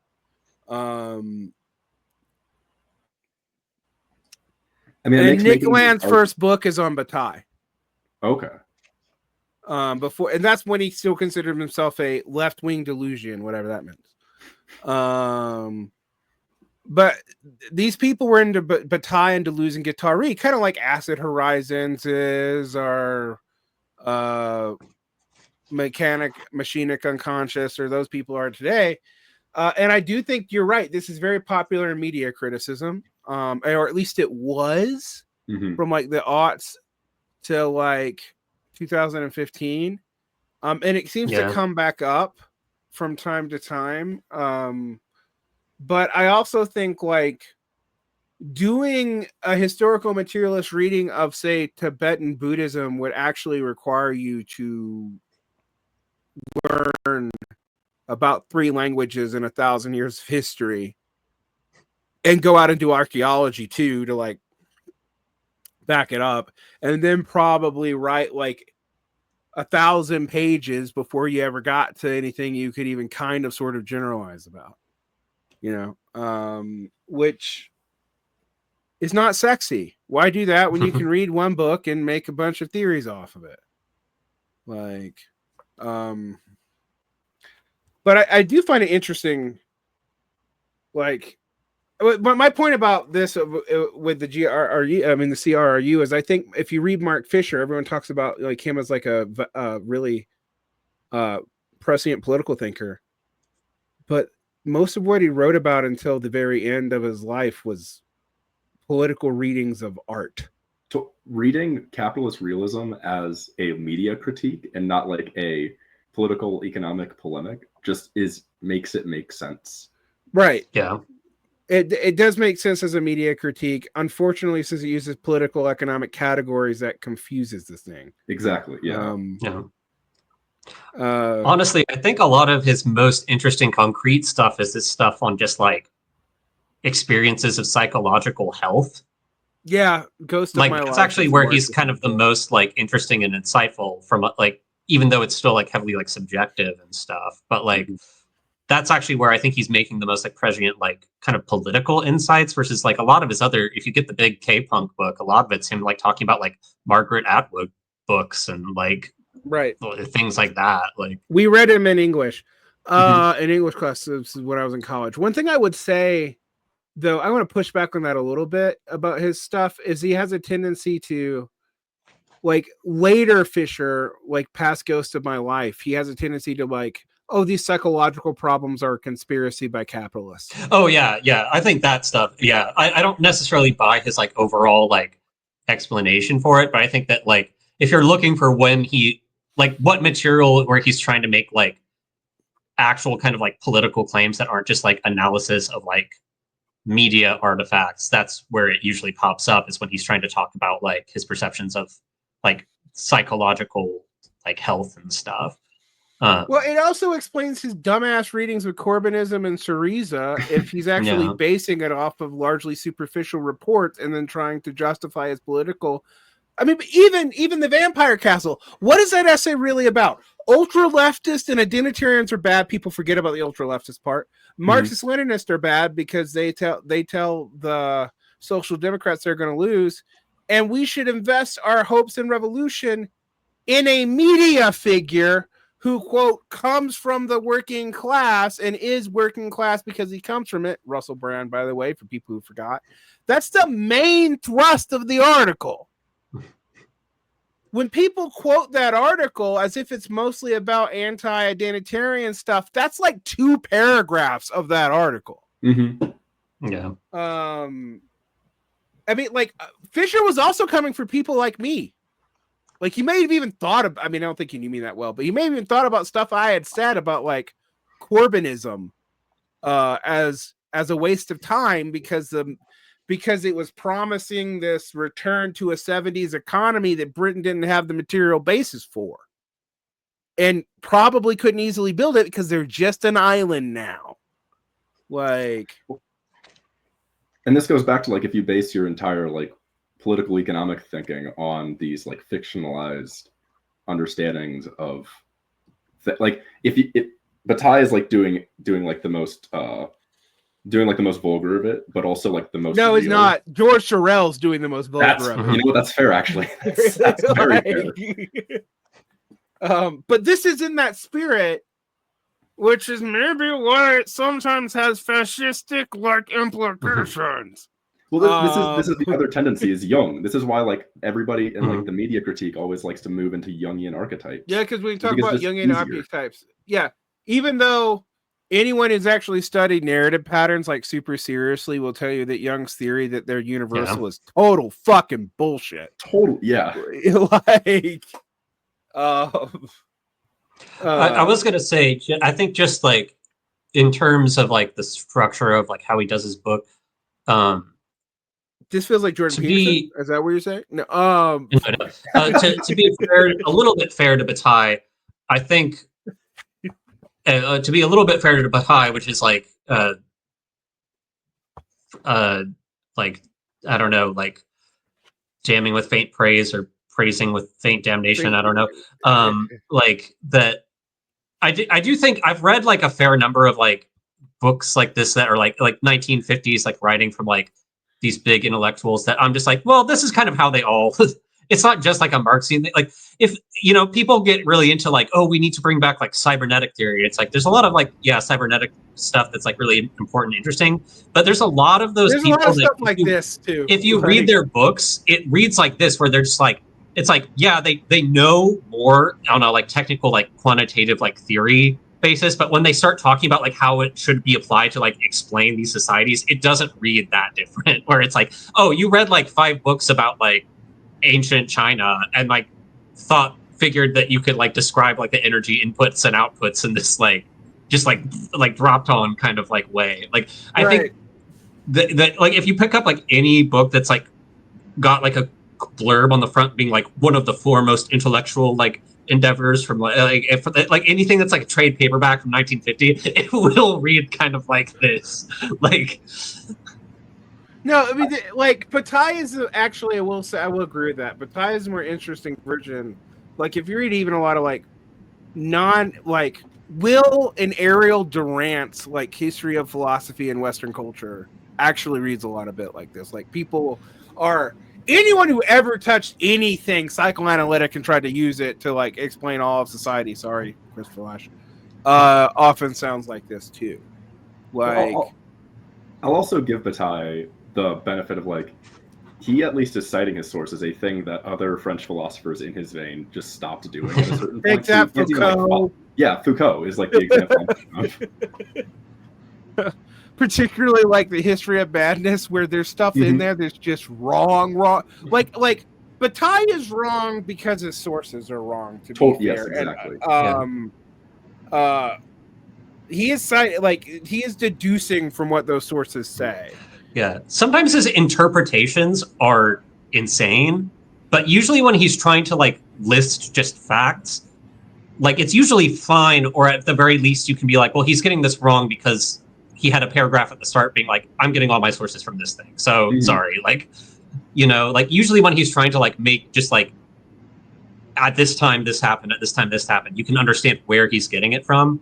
And then he'll just like spin off some crazy theory from his interpretation of what that like means.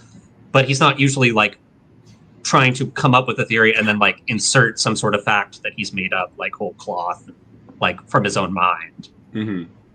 Yeah, and he does seem to be like he is doing deduction as opposed to like, I mean, other than his solar anus stuff, that does feel like he pulled that out of his butt. But but like, it does feel like he's like going to these things with like, okay, I have a way. We need to figure out how surplus was used. I don't have a lot of information, and I don't want to use the obvious because some of it's where it's like, well, it would be easier if I did the Catholic Church, but I don't want to do the Catholic Church. I'm like, because people could call you out more easily for being wrong. Yeah, literally, like, because people in France know Catholic history. But yeah, it's interesting. But I will say, like, he doesn't invent stuff from whole cloth in here, at least not that I can tell. At least I haven't found it yet. He might, but he does seem to be relying off of like popular French or English sources, which is interesting. And I would also say I was surprised at how not total bullshit the Aztec chapter was. Like the stuff that we complicated with it was not stuff that was regularly known when Bataille was writing. Like, so we couldn't throw that at him. Like I wouldn't have known that in the 50s either. I will say, though, it is kind of crazy that you think you can come up with an entire theory of how surplus is related to material and spiritual culture in Tibet in 7 pages with 2 citations. Well, I mean, with 2 sources, not citations, but like, because like basically he's just glossing Bell, like, yeah, it's glossing Bell, and then like the last like 2 sections are where he kind of just like elaborates on just being like, yeah, surplus works this way. They don't have expansion, like, so they're a unique example of like they can't gain human sacrifices, but they support this system that like feeds the surplus somewhere that it's not going to like expand the population too much. It's not going to like promote like political, like militaristic expansion, so that they can like kind of stay in like a stabilized. I think his main point is best exemplified by like at the very end on the final page 110. He has this bit where he says, quote, "Of course, while monasticism is a pure expenditure, it is also a renunciation of expenditure. In a sense, it is the perfect solution obtained only by completely turning one's back to the solution. But one should not underestimate the significance of this bold solution. Recent history has accentuated its paradoxical value. It gives a clear indication concerning the general conditions of economic equilibrium. It confronts human activity with its limits and describes, beyond military or productive activity, a world that is unsubordinated by any necessity." So he kind of likes that the monastics, he kind of sees them as unintentionally like living in this kind of like, they don't care about use value. They're not trying to make things useful. They're just kind of like in this immediate life, like absorption of like the surplus. Right, even yeah, though they're it's not like even the cool version. They don't care about use value or abstract value. That's not driving things either. Yeah. Like, it's just like, yeah, theoretically, this is open to everyone, to society too, kind of. Although it's supporting a third of the society who are non-productive. And that is actually interestingly different. To get into that, Chinese and Korean and Japanese monastics, even when they don't marry, which is for most of those groups, most of them, they tried to make their monasteries relatively self-sufficient with only the holdings of some like I mean, it was like in Europe, the monastics did have not slaves, that they had like land bonded labor, but those monasteries and those like there were reforms as early as the Song Dynasty to like make it where monks grew their own food and didn't just solely depend on alms like they do in the Theravadan countries and stuff like that. So, and even in the Theravadan countries, like even though monks aren't supposed to handle money, there's monks that have jobs, like they have day jobs, like they do. It's not. So it's just it's interesting to me because it is kind of true that Tibet's like this weird case where, for accidental reasons of history, there's a collapse between the secular and monastic difference, and then the monastery is basically the state because there really kind of isn't a state to speak of. But this also erases like the fact that there are major. I mean, you know, there are like religious civil wars, like the Janangpa tradition. The Gelugpas tried to wipe out. And I don't mean like just like get rid of them. I mean they tried to kill them all. And stuff like that. And the idea that there's no violence in this is just that's wrong. But I'm not sure that that's even what Bataille is saying, despite the fact that is what he said in the beginning. Yeah, I'm curious if anyway, this distinction is like in the same way that like the Aztecs weren't doing like military violence according to Bataille, even though they were. Right. If like what he's calling violence is specifically like the unproductive military expansion. Like is that what he's going for, or? I think so. Yeah. Because I mean, how he's saying that like the Islamic world gets rid with the expansion is not even that they want to kill everybody. It's just that like we have to constantly grow, and it was hemmed in from doing that from two major empires from side to side for a long time. And there's an implication that's only in like a paragraph, and we didn't talk about it, that part of Islam's problem is that it actually beat those other empires and now is like exhausted. Stagnating. Yeah. Mm-hmm. Yeah, because there's no place for it to grow. That's easy enough for it to do that, because you know we're already all the way out to Indonesia at this point. Like, It's like Spain to Indonesia, yeah. Yeah. So, but yeah, there's a lot of stuff in this. Like, there's also like, I don't know if people know this, but the Kalashaka and Shambhala lessons is about a holy war between Tibetan Buddhists and probably Muslims. It doesn't say Muslims, but it's describing Abrahamics of some variety who invade all the time. And that, you know, they're going to go hang out in this kingdom in the north, and then Bodhisattva is going to help them down, and they're going to, and there's near the end of the Kali Yoga, when Maitreya comes back and you reestablish the Dharma, like they're going to defeat all the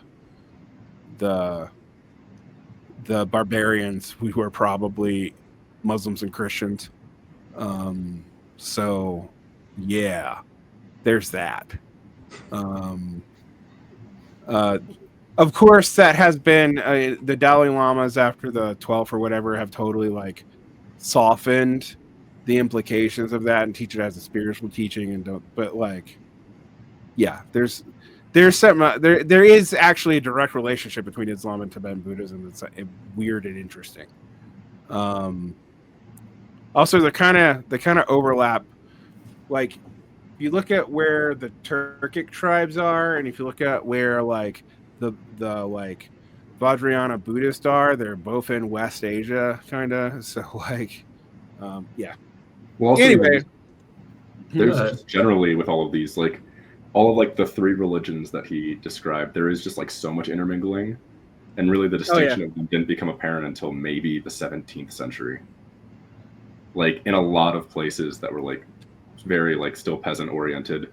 Yeah. You're talking about like Kashmir Sufism has a shit ton of Buddhism in it. Yes, literally. Yeah. And like the area that was most Buddhist, which is Gandhara, Bactria, northern India up to the Punjab, what is today Afghanistan, Pakistan, Bangladesh, Kashmir, like. Yeah, it makes sense. So there's a lot of overlap there, and like there's an argument to be made, and some people have made it, and I'm not saying I believe it, but I have considered it, that Islam is a development out of Judaized Christianity. And that's not just an argument based off the particular beliefs around it, because like there are docetic heretical beliefs in Islam about Jesus, like Jesus didn't die on the cross. That's actually in there. That was fake. And like, even though Jesus is not the Son of God, he is the person coming back to judge humanity at the end of time in all sects of Islam, I think. Well, at least in Shia and Sunni Islam, like. This is a huge part of like Eastern Gnostic traditions, is that like are both of those things. Yeah. Right. And I mean, you could also argue that Christianity is itself a Judaized like Buddhism. Like I've heard the argument and I don't believe it, but I think canonized Christianity post Constantine, it's harder to make that distinction. Well, the reason why I don't believe it is you could also more easily explain those doctrines that are being said to be Buddhist and Cynic philosophy, which is more local to the region. That makes a lot more sense. I mean, one of the things that, since I've been reading that thick ass Martin book, like he has a lot of interesting stuff pointing out just like how much the development of Christianity, even after like the canonization of like what are the main like texts of the Bible and stuff, like how much of it is like still stuff that's like coming from these people that are like not Christians, but just like late Platonists who are just still around, and like the Christians that are like inspired by Christian mysticism, but not Christians themselves, that itself gets like involved in their theological debates, and that like integrates into the synthesis of what we think of like post-Augustinian Christianity or things like that, or like, you know, there's so much stuff that's like there's still stuff in the mainstream like contemporary understandings of like biblical texts that comes from like apocryphal sources like the Book of Enoch, that you're like, this is just like one book of weird fucking fan fiction like that like is like, you know, like Metaton like is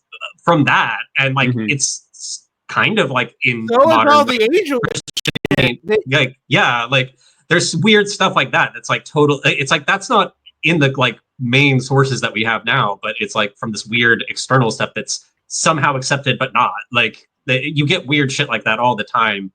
That like the clarifying when it became like this like identifiable like tradition is really hard. To be like, fair, there's so much synthesis Ethiopian happening. Like Orthodox Church actually does canonicize. Yeah, there is all that the one, Enochs. yeah. But in general, no, we got fragments of them in like different languages as far north as Russia, but like, and they're pre-Christian. But all the Christian angelology, including the angelology in the New Testament itself, seems to come from Enoch and not from anything canonical or even intertestamental. Like, well, even post, you can see the Neoplatonic influence over like essentially every major religion post 750 AD. It's just like Neoplatonism just becomes like an aspect of everything. Oh yeah, Well, this is why I think kicking Islam out of the whole Western world is really, really, really stupid for a variety of reasons. But one of them is like they were more Neoplatonic than us, and in fact, all the return of Neoplatonism to Europe actually came from them because they never really stopped doing that stuff. And also, they're like, "Oh, the gender rules." I'm like, Islamic gender rules are actually Athenian gender rules. I just want to point that out to you.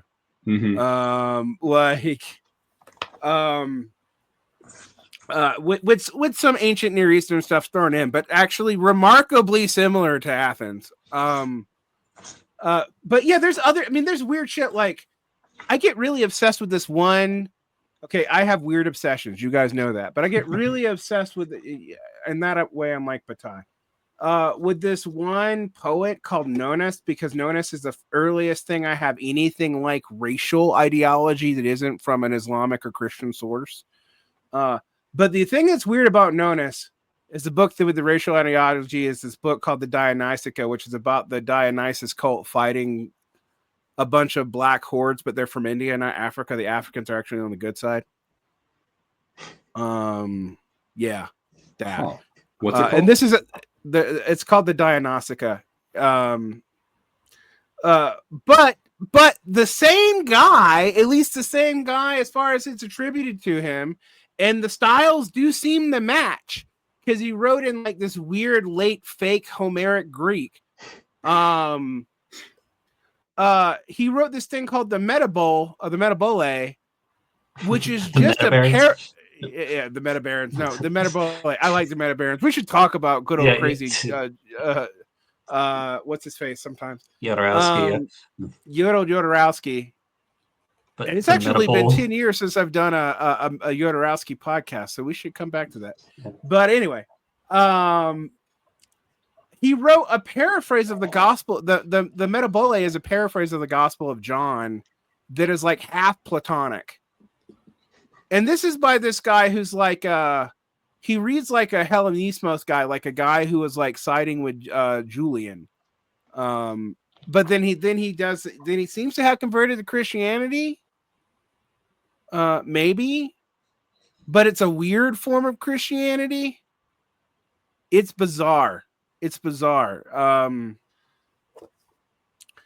gonna become obsessed with this now too. This is it's what, and then there's a saint with the same name, but doesn't seem to be the same guy. It's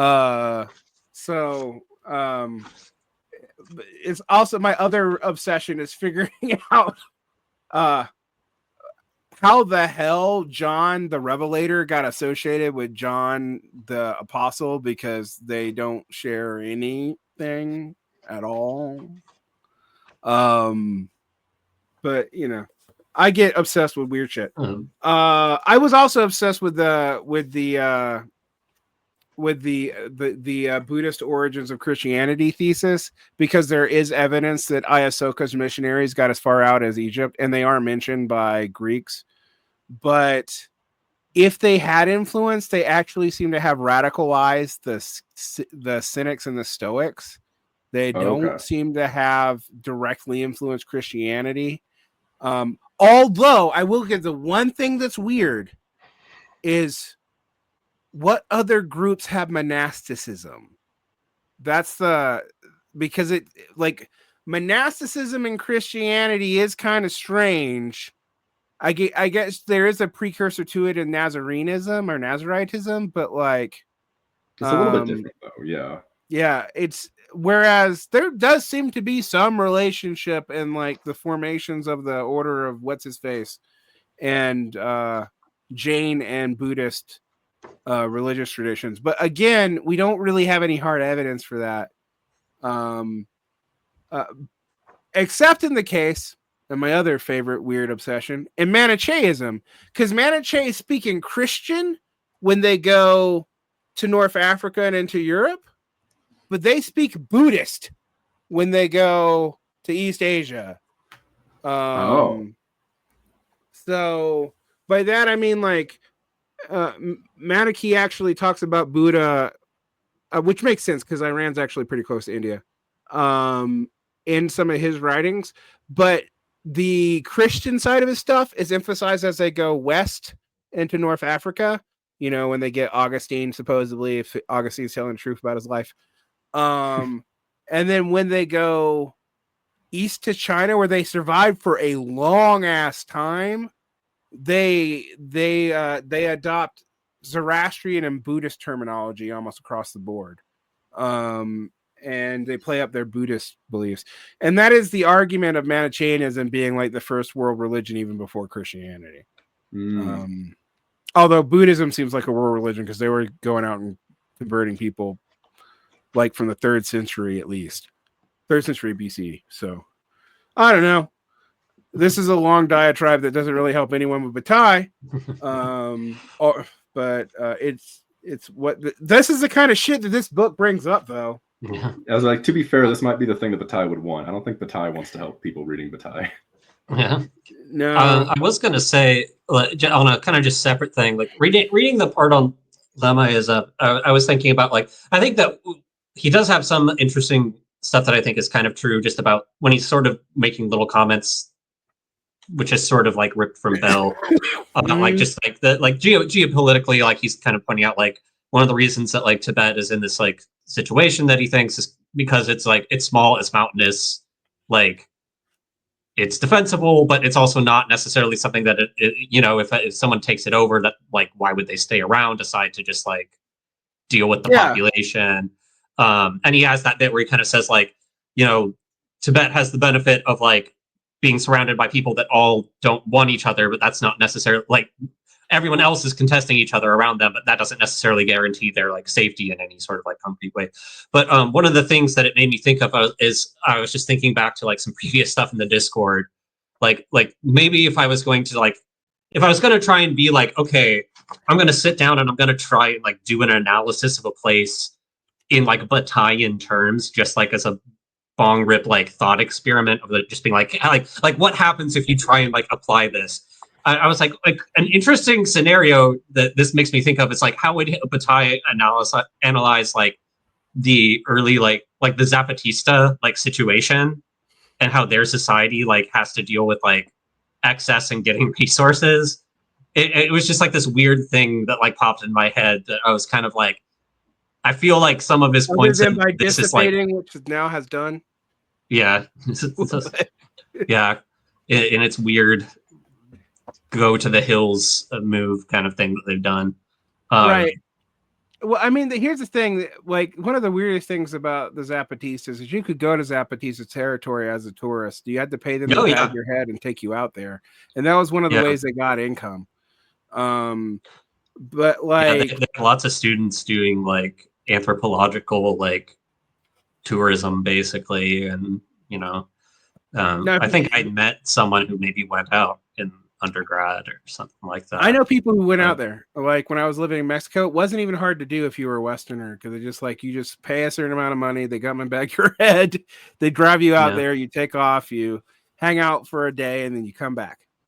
And it's kind of like but you're right, it is actually interesting as a comparison, because like no one really wants that land. Like that part of Chiapas is not particularly useful. And this is actually to one of the I'm going to say something nice about Graeber for once, even though Graeber doesn't pay attention to this.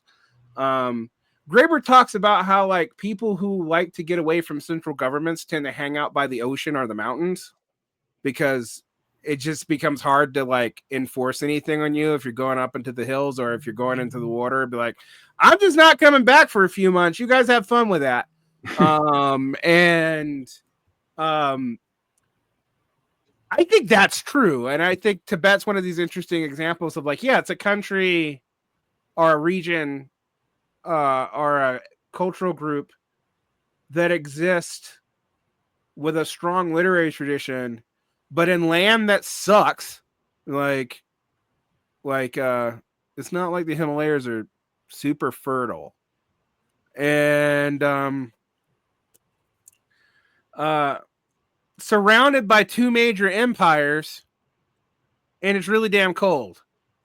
And there's not really a lot of like one of the things about Tibetan Buddhism is really interesting is like trying to be Mahayana vegetarians in a place where like it's hard as fuck to grow enough vegetables. So you like got winter barley and yak butter, and I'm like, so there's a limit to what you can do. I mean, it's actually kind of similar to Japan in that point, why Buddhism didn't grow amongst the common people in Japan for a whole long time. Is like, well, the common people are like fishermen. Well, that's wrong livelihood. You can't even be a layperson.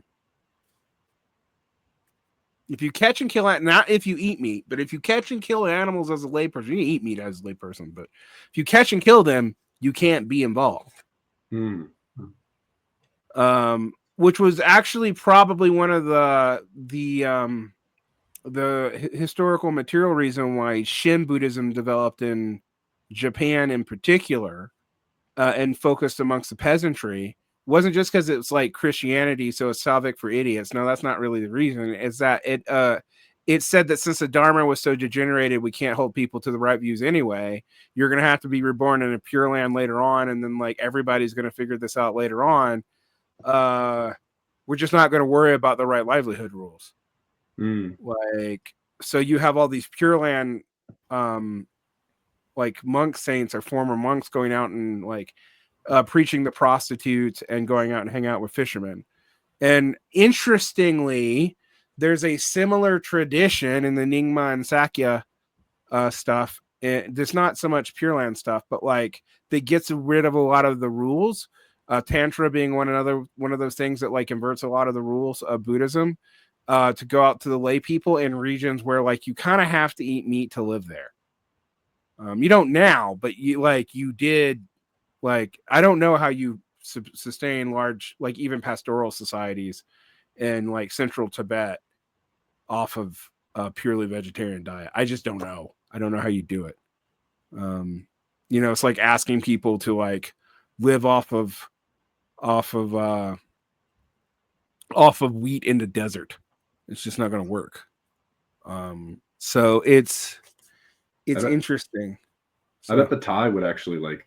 You're describing that, and I'm hearing like, oh yeah, this is like a great way to like get rid of the excess surplus energy like that excess surplus is just like putting all of your like work into this thing that is completely like into like infertile land to grow things that shouldn't grow there, and that is what prevents you from like doing this weird expansionist war. What is? Go ahead. I was just going to say, I was just thinking sort of about like it's kind of interesting, like. When you put it in Bataille terms, that I feel like you can look in a weird way at that kind of just dynamic of like the expansion of certain things also means like consolidation usually of people in these kind of like really tough areas because they usually get pushed there, and then it's really, really hard to do anything involved in getting them out. I was talking with my girlfriend because she's really interested in Basque culture. Right. And we were talking about like how like yeah, like there's all these cultures that like are people who get pushed into these like arid mountainous areas that like nobody really wants, and then at some point someone will be like, we do want this, and it's like, well, motherfucker, like we're gonna be here, like it's gonna be really hard to like get us out at this point because you're not going to be sending enough people who want to stay here any more than we do, like kind of right. Yeah, I feel like there's an interesting like you could put some sort of weird battalion spin on like the like expansion and flow of energy or something with that. But well, I'm going to say something really, really to reverse. Now that I've said something good about Graeber, I can't end on that. This is why Bataille is in some ways superior to Graeber, And that Bataille actually does think that geography and material resources and energy inputs matter for how you arrange society. And Graeber apparently doesn't. That's like... It is wild getting through like halfway through the Dawn of Everything and being like, oh, wait. Like, because early on in the book, they do, I mean, Wengrove and him point out the mountain and the sea. And it's like, wait a minute, but that actually doesn't determine anything, because you could just choose, I guess, to be what the mountain and sea people are as well. Yeah, that's why they argue that that's not a deterministic thing, that it's actually sorted by temperament. But like there's the anti-biologism in Graeber is subtle, but when you read Marshall Solins, it becomes a lot more obvious. And I actually agree with Marshall Solins on a lot of things, but they take it to an extreme where like they really don't like you talking about humans being primates. Like they don't want to deal, like there is no primatological comparison in any of Graeber's work, and in Dawn of Everything they outright say that that's just racist. And I'm just like, that's stupid. Like, we're not saying that. Actually, what we're saying is animals are a lot more like people, not that people are animals. Are like, and also, why should that be insulting to you if you're a materialist in any way? I don't get it. Like, there's and here's the thing: Graeber is not religious in any way that I can tell. I don't know, and neither is Wengrove, and neither was Solon. So, like, I don't know why they're so hostile to any form of biological thinking, except that there's a discipline fight between the cultural anthropologists and the forensic ones. Yeah, that's what it is in the end. And they're going so far as to deny biology being important at all. Or like, for some reason, we're just exempted from evolution at this point. Like... Yeah, anyway. that is something that I think it's interesting looking at, like someone like Chris Knight. Like, I do think that Knight is a little too married to like a very specific reading of like gene-centric, because he does take certain things where he'll sometimes just like defend certain like psychological evolutionary, like what are they called? Yeah, evolutionary psychologist stuff. Like he sometimes just like defends that outright because he's just like, no, like gene-centric evolution must work the way that these people are describing. And I think that like sometimes people like even someone like Ernst Mayr, who was like one of the founders of the New Synthesis, he was actually like more sympathetic to like that there are forms of like organism centric evolutionary pressures that aren't just like gene centric. Like it isn't always as like specific in the way that someone like Dawkins like kind of popularizes it. But yeah, it like I understand like why Knight is pushing back on so much of like this like type of cultural anthropology that just like doesn't want to deal with any sort of like investigative practice into like what biology, like how biology could factor into any of this like at all kind of thing. Right.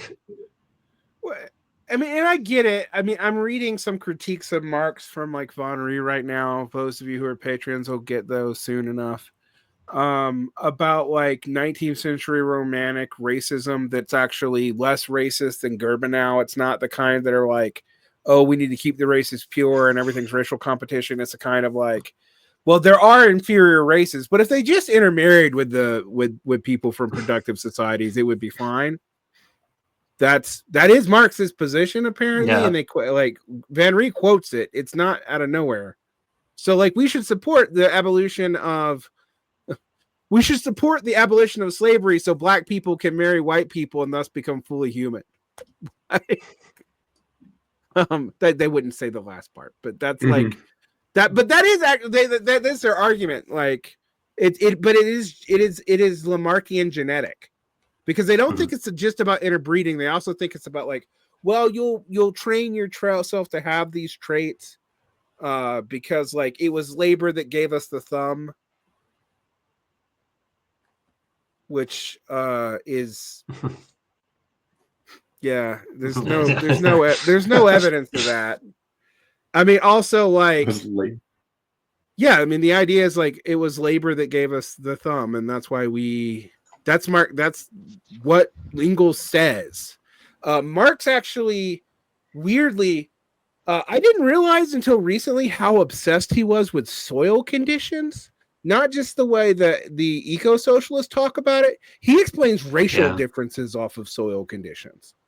Yeah, really. That's the example that Gould, where Gould is pointing, has a thing where he talks about how Marx was like kind of bad at like understanding biology. That he's like, Engels was a little bit better because there's this like letter where Marx is talking about how great this guy's book is about how like soil conditions explain like racial differentiation, and Engels is like, I don't think this is like very good, Carl. Like, I don't think that this is like a step up from Darwin. Like, right? Yeah.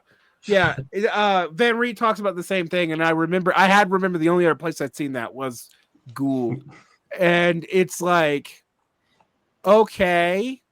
My other big thing, there was a lot of people trying to go back and make Marx and Engels right by epigenetics, but epigenetics is not Lamarckian. It's not predictable what the inherited traits are that come from life experience and can pass down to generation, because it's tied to gene triggers and genetic noise.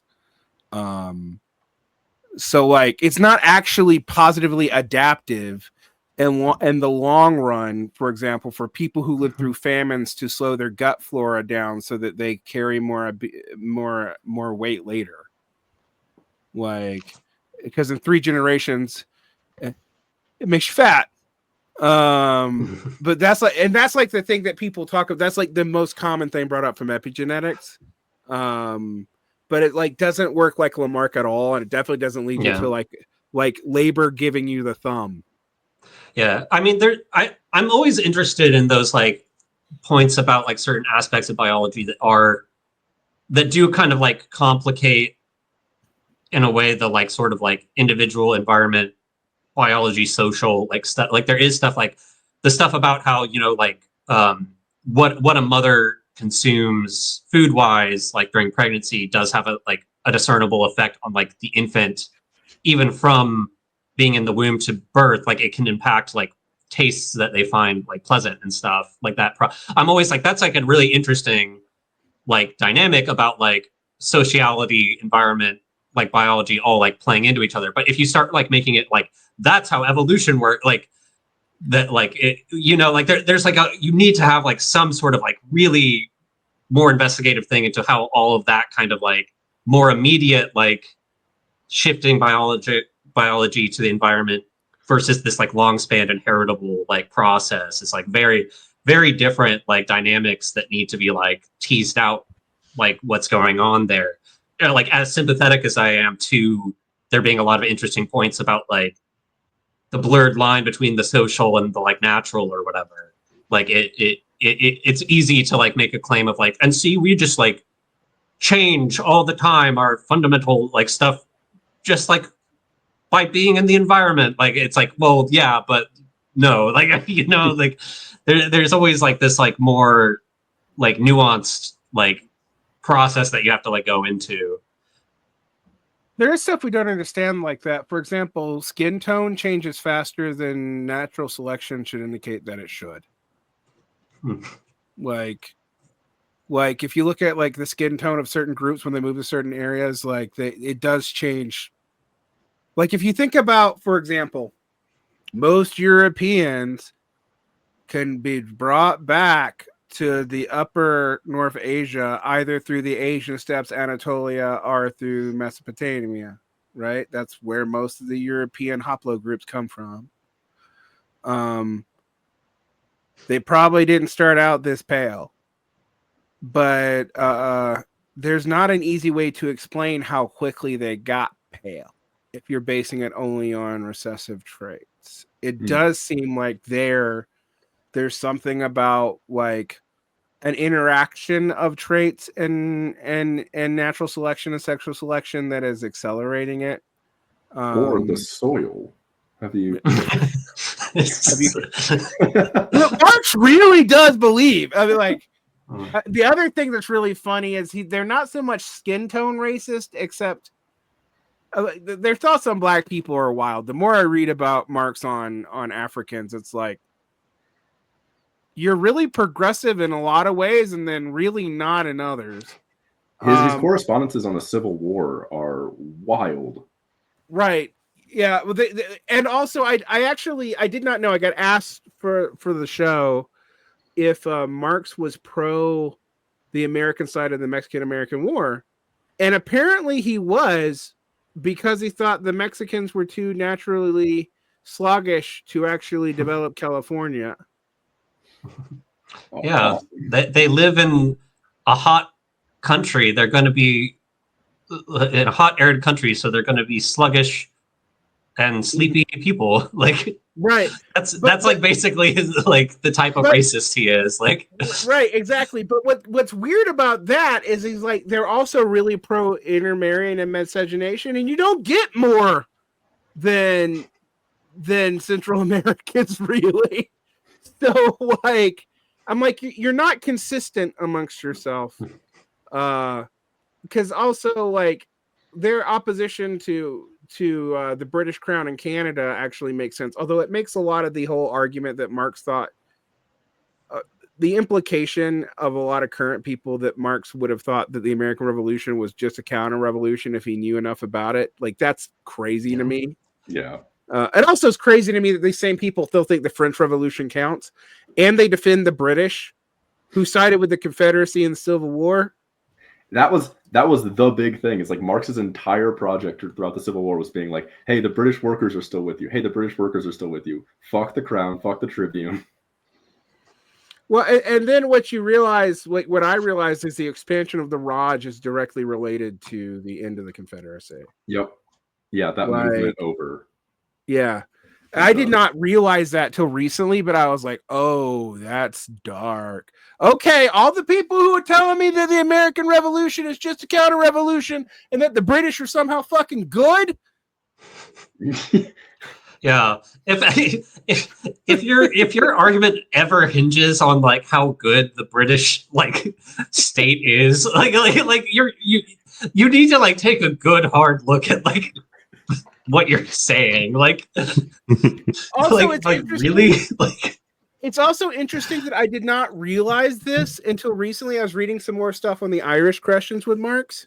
This also comes up in Van Ree, but I went and checked it because I was interested in this whole like everybody turning Marx into an anti and Lenin too into anti immigration people, because they like, no, he's not just pro immigration. He thinks that like Engels in the Conditions of the Working Class in English literally of the working class in England literally thinks that the intermarriage of the English working class with the Irish is why the English working class has actually got some vitality in it at all. Yeah, that's just him justifying his own marriage or like open relationship thing that he had. Yeah, well, I mean, it's really funny to read these guys like racial theories. And what Van Ree says that actually got me is like, if you read all the comments, there actually is a clear racial ideology there. It would have been seen as progressive for the time, but it's also why Marxists largely believed in eugenics until the World War II, which is another thing that Marxists don't actually have a good look on, because everybody believed in eugenics, including the Marxists. They also hold to, they use a ton of like very common for the time, the rhetoric of like good things are masculine and virile and stuff, and bad things are feminine and like passive, and like, and when they talk about like women and stuff, like it's one of those things where it's like women's involvement in the movement and stuff is good when they take on like masculine like characteristics in a way, like without being men, but like, you know, that's a very like Victorian thing. But like that kind of rhetoric, you see it stick like really long time. Like I think even in like the IWMA's like letter to Lincoln when he like won the second term, it's like, finally you'll be able to make the North a VRO fighting force against the Confederacy or something. But feel free to keep going, but I need to hop out. I gotta go see the new Nosferatu, and it's quite good. If it holds up to Bataille's standards of weird erotic fuckery. It kind of doesn't, but it is good. Weird erotic fuckery is, I mean, it. How do I explain the new one?